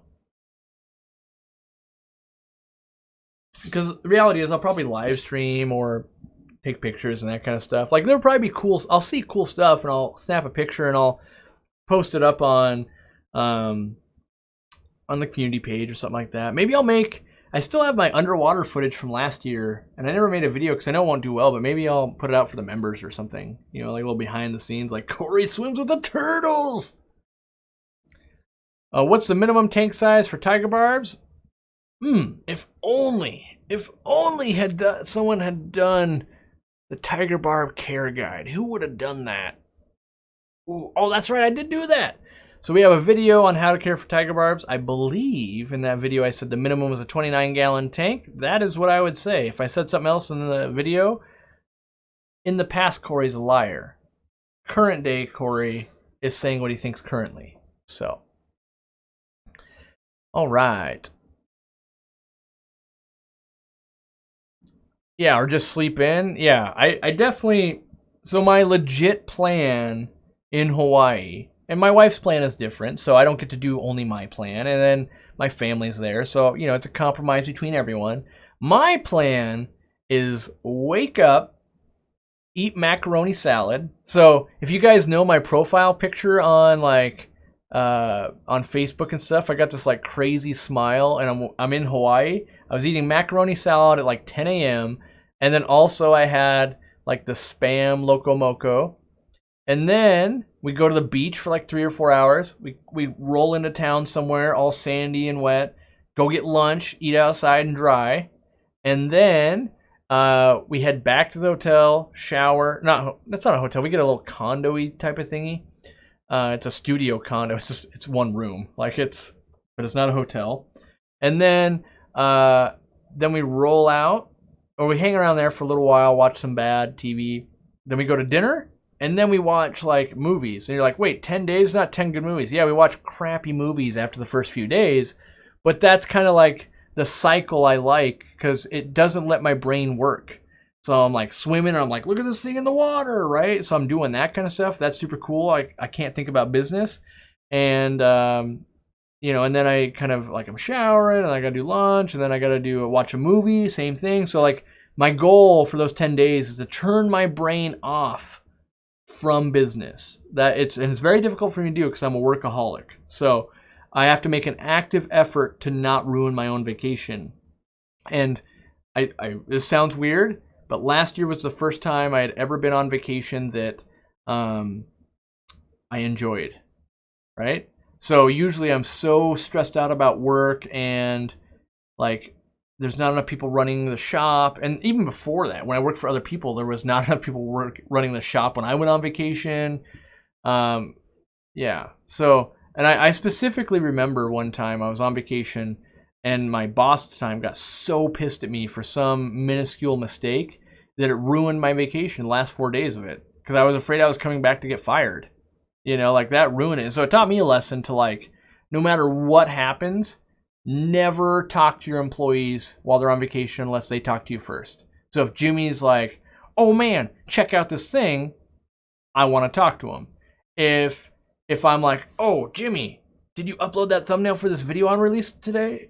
Like, I won't do that because that's going to ruin his vacation, like just even having to talk to me. I want it to be on his level.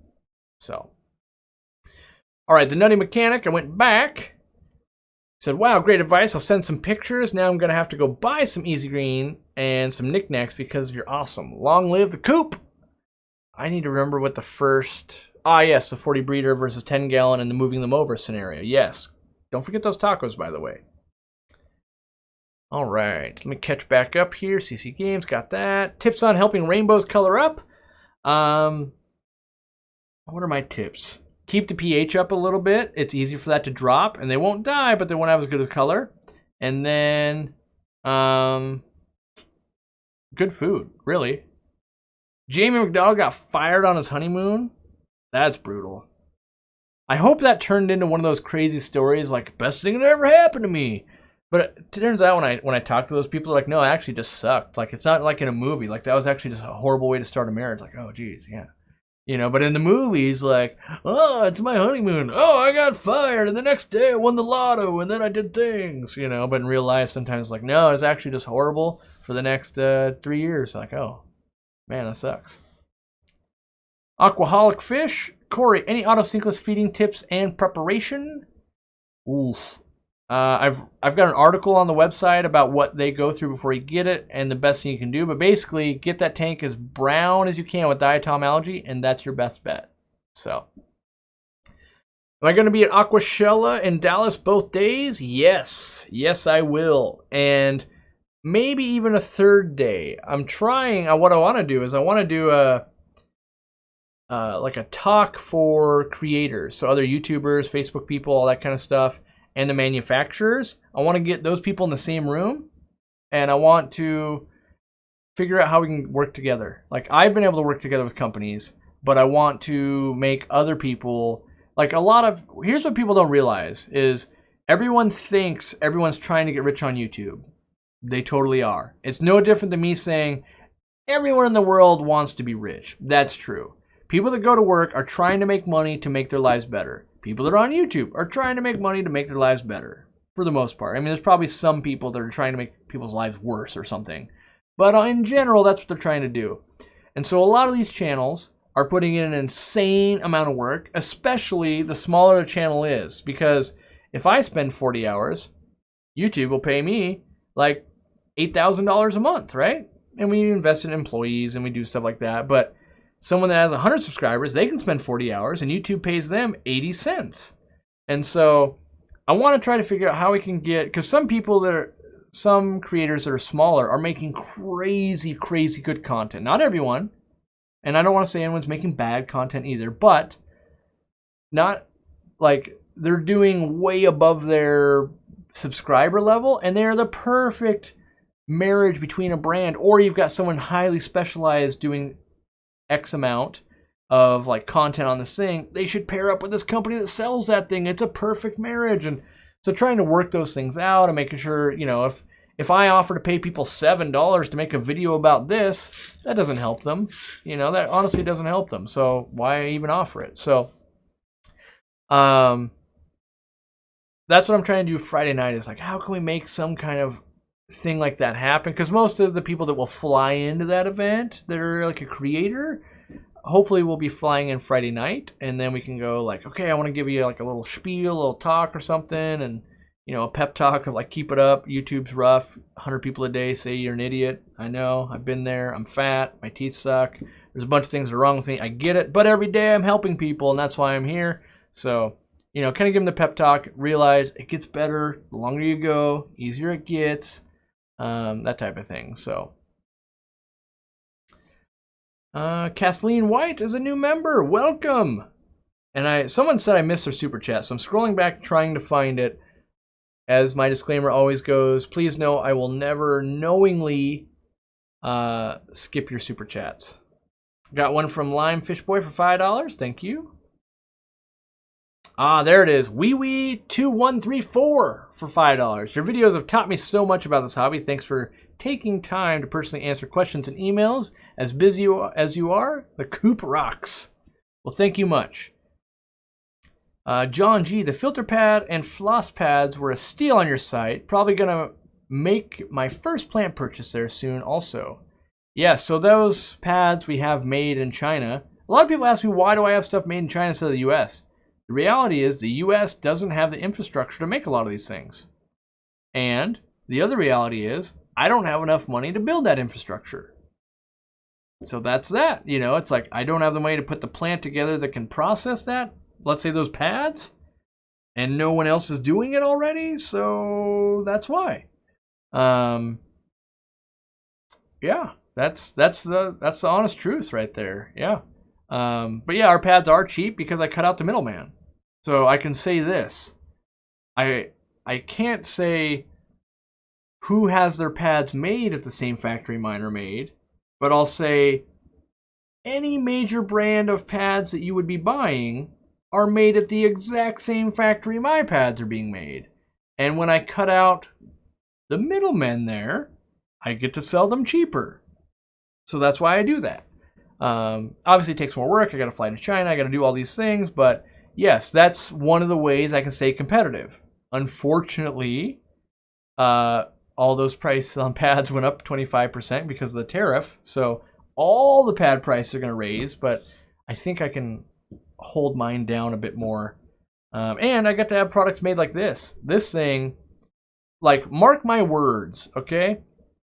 We're not selling that many of these now, but when I make the videos and show you guys how to really utilize these and why they're so good, they're gonna start flying off the shelves. Like, these are, in my opinion, insanely good deal. One of the most versatile things you could have in your toolbox for all your filtration needs. Like, just cutting this to fit any filter, any canister, any hang-on back. We already showed you how you could like change the porosity on this.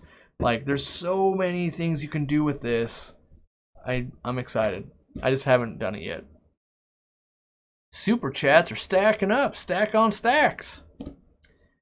Interested in your opinion on the Flue Ball Flex, including the new 32.5 gallon. Thanks again, and hope you have an amazing vacation. So I've already pre-ordered the Flue Ball Flex 32.5 gallon. So that should tell you like, ooh, I'm intrigued and I like it. I think it's unique. I myself never, given a choice, I wouldn't want the sump built into aquariums, but a lot of people do. And yes, I'm thinking about trying to do a display in the store with them. We'll see if I'm that ambitious to like tear down part of the store and rebuild some of it. Because I think I saw one store that did it. Like, I think it was Pruis Pets. They had like a whole line of those 15 gallons. It looked awesome. And so I might do that too because it looked awesome. Eric Adams with a $20 super chat. Thanks for all you do. Keep up the great content. Eric Adams, I hope you're a member. If you're not, next time you're going to super chat $20, you should just be a member for 4 months so you get the little extra bonus pictures and stuff. Super appreciative of the $20, but why not get a little bit more out of your monies? So, Asili, this name is hard for me to pronounce and I apologize. Asili Zahara Agizi? I apologize. $5 super chat, and I saw you became a member a little while ago. Thank you very much. The Vexing Cat with a $5 tip. Thank you very much, Vexing Cat. You know what I'm most sad about being in Hawaii? I'm going to I'm going to miss the Magic the Gathering Ultimate Masters release. And for any of you non-nerds out there, that just means a set of cards that I used to play a long time ago is coming out that I'm super intrigued by, but I'll be in Hawaii. So, Asilias Asley asks, many thanks for all the useful info. Is it okay to bake previously used ADA substrate if there were issues in the tank that when we used it before and want to reuse it, fish were sick? I don't know. I've never baked ADA soil. It might dry out too much and become a powder, but with an illness, if you let it like air dry in the sun, that the UV sterilization that's going on there and the drying usually will kill almost any illness off. So I would do that. So, am I playing Magic the Gathering Arena? Not very much. I want to play it more, but I'm working way too much, honestly. That's the honest answer. Like, trust me, I wish I was spending 2 hours a night playing, honestly. It'd be good for me. But there's too much to get done. Like, I gotta enter zip codes for different heat packs, right? Like, that's the grind I'm on. So, caught up on super chats, I think. Scrolling down. I did. Okay, good. What can I keep? Oh, wait, that's not true. Can I keep 2 discus in a 130-liter tank? Well, if it's 4 liters per gallon, 100 liters would be 25 gallons, and then 4 into 30 would be 7. So we're looking at 32 gallons, 2 discus. No, that's kind of like a 40 breeder to me, so I'd only want 1 discus in there. I feel like they're going to bully each other a bit, so I'd probably only do 1. So that's my car lot math at work. Like, how do I do math in front of people? I got to break it down to simpler numbers. And I realize it's not quite 4 liters per gallon. I realize all that, but let's see you do it in front of a camera, in front of 1,000 people on the fly. Let's see here. Did you get rid of the heron stealing your koi? It hasn't been back. I've seen it in the trees over the summer a bit, but can't talk. I'm being honest when I say I like that heron. He's named Moriarty, and it's good for someone to have like a nemesis. So like I get to focus, like he keeps me honest in the pond arena, right? Like, oh, if I'm lazy, Moriarty's gonna take advantage of me. Like it adds an element. Like, I don't know if you guys have ever had that, but like the fact that I have to deal with Moriarty the heron makes my koi pond better. Not that I enjoy him eating my fish, but it's like, okay, I've leveled up. How do I beat Moriarty? Oh, that smug guy. He did it. Oh, I gotta think of a new system. Like, that keeps me interested. Like, how am I gonna beat it? You know, and so far I've been beating it. But I do enjoy seeing him off in the distance and that type of thing. And a lot of people say, like, why don't you kill him or get rid of him or that type of thing. I have no more reason to be at this property, even though I've bought it, than he does. That's my, you know, call me a crazy, you know, liberal or a hippie or a tree hugger, but the reality is everything on this planet has just as much right to be in the studio as I do, you know. Not that if he was in here I wouldn't be like, oh my god, this thing's giant, it's attacking me, or a raccoon was in there. Like, I'm not trying to do that, but I try to be on a more macro level of like, well, look, we probably built a stadium down the road, and now he's got even less places to go fish for some fish, and that's why he's here. Like, I get it. Dude doesn't want to starve to death. Cool. I'm not trying to feed you either, but I'm not going to end your life, you know. My goal is just to make it so that my pond is least appetizing compared to a neighbor's pond or something, you know, like, you know. Yeah, kind of like competitors in business. I always tell everyone this. Like, I want to destroy everyone in this industry, but I hope none of them actually lose their jobs or anything like that. So it's like, I want to dominate, but I don't want other people to not make the money they need to make to win, or to, you know, like have a life and their kids and all that kind of stuff. So while I'm super competitive, I don't actually wish any ill will upon anyone. Like, I want Aquarium Co-op to do $3 trillion, and then, like, what about your competitors? I don't want to see them out of business. I just want to know that, like, they're making money, but we're doing better. Like, because if you don't have opponents anymore, you don't get to play the game, right? So, like, even if you're, like, a tennis player and you're like, I took first, you don't want second place to quit and never come back, because then you don't have someone to compete against, right? You need them to stay active in the business. So I feel the same way. Like, I need my competitors because they keep me on my toes. They make me innovate. They do all that kind of stuff. They're good for me in general. But, you know, and I don't, like, people, I hear people say a lot of mean things. And I never want someone to lose their livelihood, because it's not their spouse's fault. It's not their kid's fault, not their pet's fault. Like, they don't have anything going on there. They're just trying to lead a life, just like anyone else trying to lead a life. And, you know, I don't want to gain at other people's detriment. Like, so that's why my main business focus is focusing on bringing people into the hobby. Because I could focus on stealing people from other businesses, but I take my time and I focus on how do I get more people into the hobby. A lot of businesses say they do that, but their actions don't follow up with that. You know, they like to put out the message like, I'm here for the people. And that's like, but all these things over here are completely against for the people. That's for the money. Well, we're here for the people. And I tried, and I'm not perfect. Don't get me wrong. Not saying that.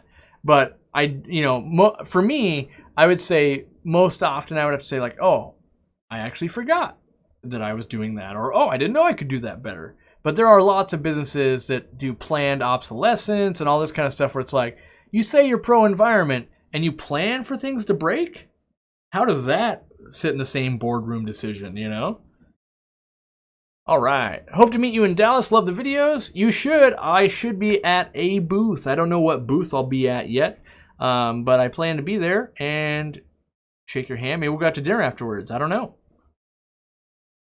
CC Games. Do you think I should put an intake sponge on Clear 110? I haven't finished reading your question, but the answer is yes. How do you become a member? We can answer that. What type of fish do you recommend in a 40 breeder? All right, it's a three-parter. I think every intake should always have a pre-filter sponge. How do you become a member? You could either click on a little join icon if that shows for you. Otherwise, you can click on a link that I'm sure one of my super lovely mods have already put in there, which they're super helpful. Thank you. And the third one, what type of fish would you recommend in a 40 breeder? What would I recommend? I like to breed fish in a 40 breeder. If the question is, if you had a 40 breeder right now, what would you put in it? I would put Pseudotropheus solosi, which is an African cichlid, dwarf Mabuna. Males stay blue and black, females are yellow. Nice combo. I'd plan it up with Vallisneria, and I would just enjoy. That's what I would do. But without more information, you might be like, I hate African cichlids. They're like, well, cool. With more parameters, I could give you a little bit more curated suggestion. D&M Aquatics with the $1.99 super chat. Thank you. Kathleen White with the $20. Corey and Katie, I have some tacos in Hawaii. Or Corey and Katie have some tacos in Hawaii on me. Thank you very, very much. See, that's perfect. Like, even if you lived in Hawaii, like, ooh. Because we actually do that, by the way. We do that. Do that. Like, when people, like, we have some people send us, like, a gift card to Taco Bell and that kind of stuff. And we actually do, like, appreciate it. And we'll go, like, oh, the fans bought us this. And that actually does mean something. Like, it really does. It's not just like, oh, here's $20. Put that right into the buying a Ferrari fund. Like, we try to genuinely do, when someone donates a super chat money like that, I try, if it makes sense, to funnel that money where they wanted it to go. You know, but if it's like, here's $12, kill yourself, like, well, probably not funneling that money into buying the weapon to kill myself. I'll be honest, you know. Eric Adams became a member. That's what I'm talking about. Thank you. I can't wait. My goal is to have, like, a bazillion people at the 2-year mark, because that's the longest time you can be a member. And I don't know why, but I just want it to be like, look at this community that's been around for a long time, and we've been interacting. We have this like 2-year thing, you know, like, oh man, that guy's been on the fish forum for years. Like, I want just an army of those people, because I think it's just a cool kind of, I was gonna say clique, but me saying that now, I guess clique has a negative connotation in my mind of like, oh, they're in that clique, so they're excluding others. Like, I'm not trying to exclude anyone, but I want it to be, I guess it's also the ultimate indicator that I'm doing a good job. So if I had a bunch of you guys that stayed a member for 2 years, that means I'm doing good things, you believe in me. Whereas if everyone was here for 1 month and then left, that would be a sign I'm not doing a good job. So it's one of the best feedback things that people are really buying into what we do, and they appreciate it and they want to support it long term. And that's where that's why I kind of dream about that 2-year thing of like, oh, what if all these people have been around for at least 2 years? That would be super cool. That means that, yeah, I'm just fulfilling needs for a long time. Because it's not, a lot of businesses are like a PetSmart and a Petco, for instance. Like, let's get as much money out of you as we can in 6 months before you quit the hobby. My goal is like the opposite of like, let me get as much money as I can from you like over the next 100 years in a sustainable manner. So that's why I try to always tell people like, no, you don't need to replace your filter. You don't need to buy any of this stuff unless you actually need it. And the question becomes, do you need it?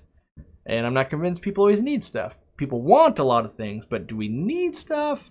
Not a lot. Like, I don't need a piece of like chocolate cake, but I want one. A new member, Lightside, welcome. Aquarium Smart, welcome becoming a new member. You're on your way to being here for 2 years. All right, are pea puffers seasonal? Having a hard time finding them locally? Yes, kind of. So wild caught ones are going to be seasonal, but they are captive raised also. So I would wager that your wholesaler that's supplying your store is just like either bringing something else in or like redoing part of their stuff or trying to keep inventory low. You're going to watch stock choices kind of go down lower for the next month because no one wants to get stuck carrying over inventory. So you got to pay taxes on that. So that's what's going to happen. How do we know which each symbol means how long? I could submit that feedback to Google. Because, yeah, it starts as a snail. Then so snail is 1 month. The first month, you're a snail. Second month, you're... okay, I think it's actually the first 30 days, you're a snail. The second 30 days, you're a shrimp. I think it's the third 30 days, so month 3, you're a puffer. And then at 6th month, you become this like cool green puffer we chose. And then at 1 year, it becomes a taco.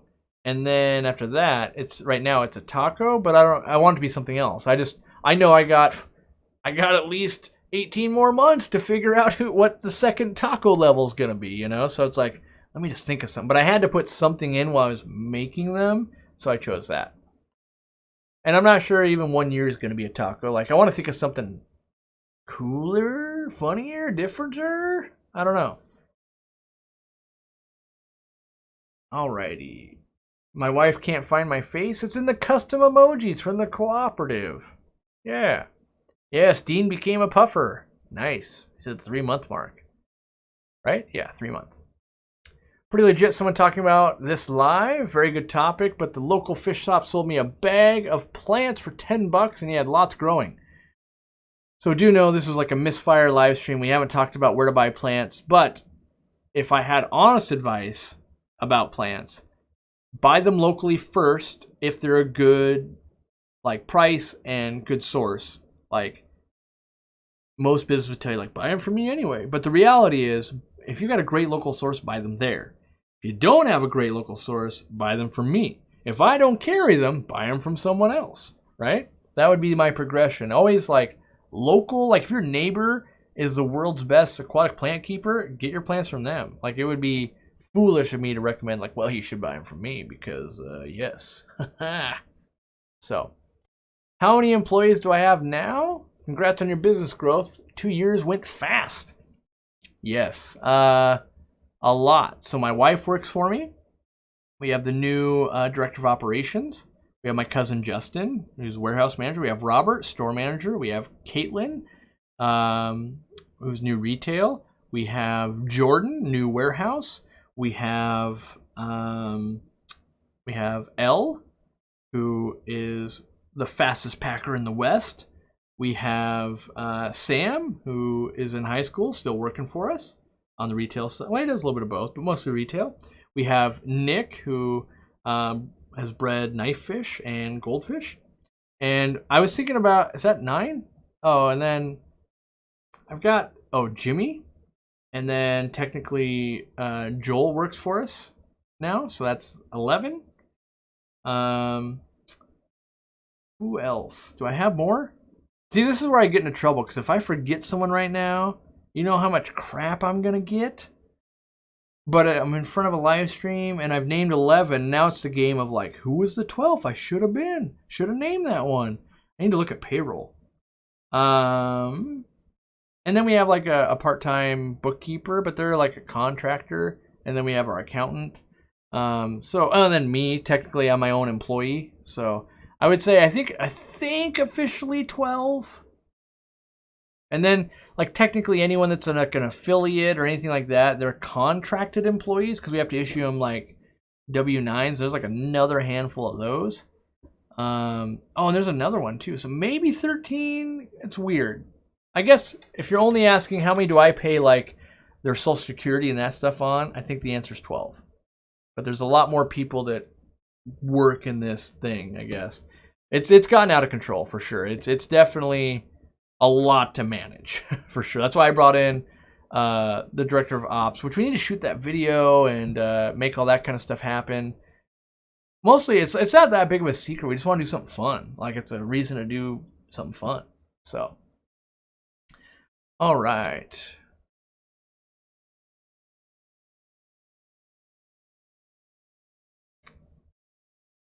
To see how many months each symbol is, you can hover over the symbol on the chat. Oh, well, that is easy.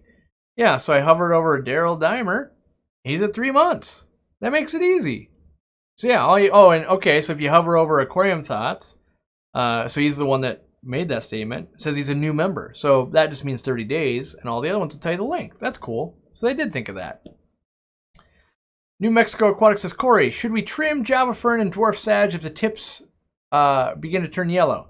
I wouldn't trim them. That would be a sign that you run out of nitrogen. I would give them some more nitrogen, and hopefully they come back for you. Do I know any good Apistogramma breeders? I'm struggling to find much of an assortment. I know, who do I know? I don't want to say like I know them, because then you'll be like, oh, you know them. But Mike Weiss, I don't know how much he's breeding right now, though. I would look on Aquabid. That's been my best source when I'm trying to track down some Apistos. Terrence Blanton. I missed out on all the Black Friday / Cyber Monday deals due to work. But will that new Ziss filter, I say Ziss filter, be okay in an 11-gallon cube? Should I stick with a hang-on back or a small sponge? More tacos on me. So hearing that it's an 11-gallon cube, I personally would probably put a small hang-on back. Because being a cube, it's probably rimless. And I probably want not much in there because I'm going to escape it. So a hang-on back, like an AquaClear 20, is probably what I would use in that instance. And so that's like a good, reaffirmation of this thing of like, this is not the prettiest thing I've ever seen. So if I was trying to do a crazy good aquascape, I wouldn't use one of these unless I could hide it behind a piece of wood or a rock. But assuming that cube is rimless, yeah, I would go with a hang-on back. Welcome, Jessica, the new member of the moment. Landon asks, why don't y'all ship out fish?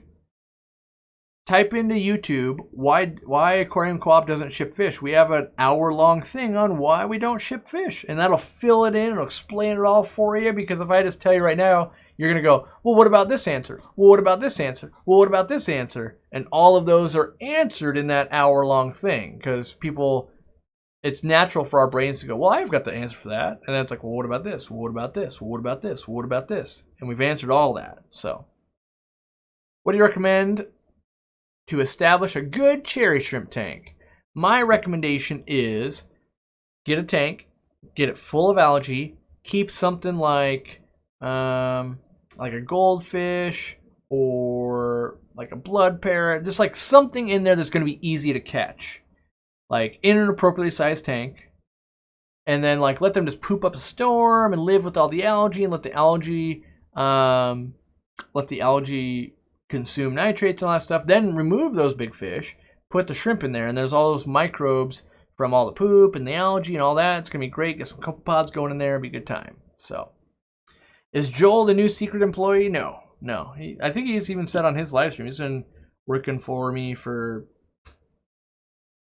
months, couple months. I don't know, something like that. It just made sense knowing that he'd have to scale back some of his workload because the baby was coming and like that. And there's plenty of projects that need to get done around here. You know, no joke, he's over there working right now. You know, truth be told. So, let's see here. What I wanted to say about employees, I really do love that. And I'd have to go through it all, but I think all of my employees currently are customers. I love the fact that they like are a customer, and then we hire them, and then like because then they know the customer service level they were used to getting, and so they know what to provide, right? So it's a nice transition. Yeah, I think that's true. Is that true? Yes. Some of our well, all our employees are awesome, but like some of them have been buying from us for a very long time, and it's almost like my story, right? Of like, I'm going all the way into aquatics. Oh, geez, spending all my money. I should just work at a fish store. Like kind of that scenario. So I think it's cool. I have a 20 tall and I like barbs. What would fit? I would look at cherry barbs. I might look at maybe like a lipstick barb. Ooh, what are those? J barbs. Look up JAE barbs. They're super rare, and I've never had them in store. But J barbs, you'll look at them and be like, "That's the fish I need. That nano fish is awesome." Yeah, find J barbs, make an awesome tank, and then make me jealous of that tank. That's what you need to do.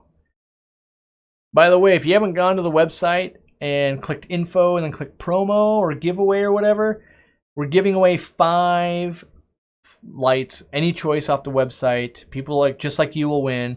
For whatever reason, like no one's entering this month, so your odds are like infinitely better than they've ever been. I think people are just busy with Black Friday and holidays, and we've spent all our time promoting that, and no one's like entering the contest. So your odds of winning are great compared to like last month, for instance.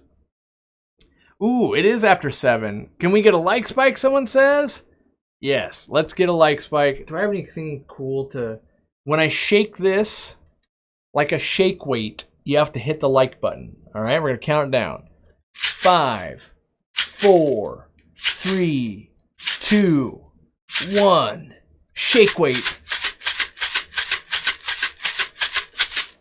All right, that's all I got.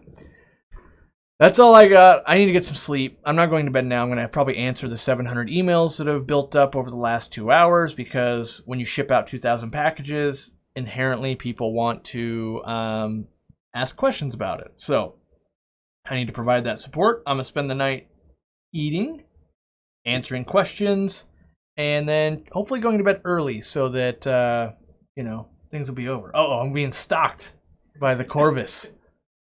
And I got to finish up with Joel. I'm sure he's got some things he wants to confirm, deny, all that kind of stuff. We got a plan. Are we building that? Aren't we doing that tomorrow?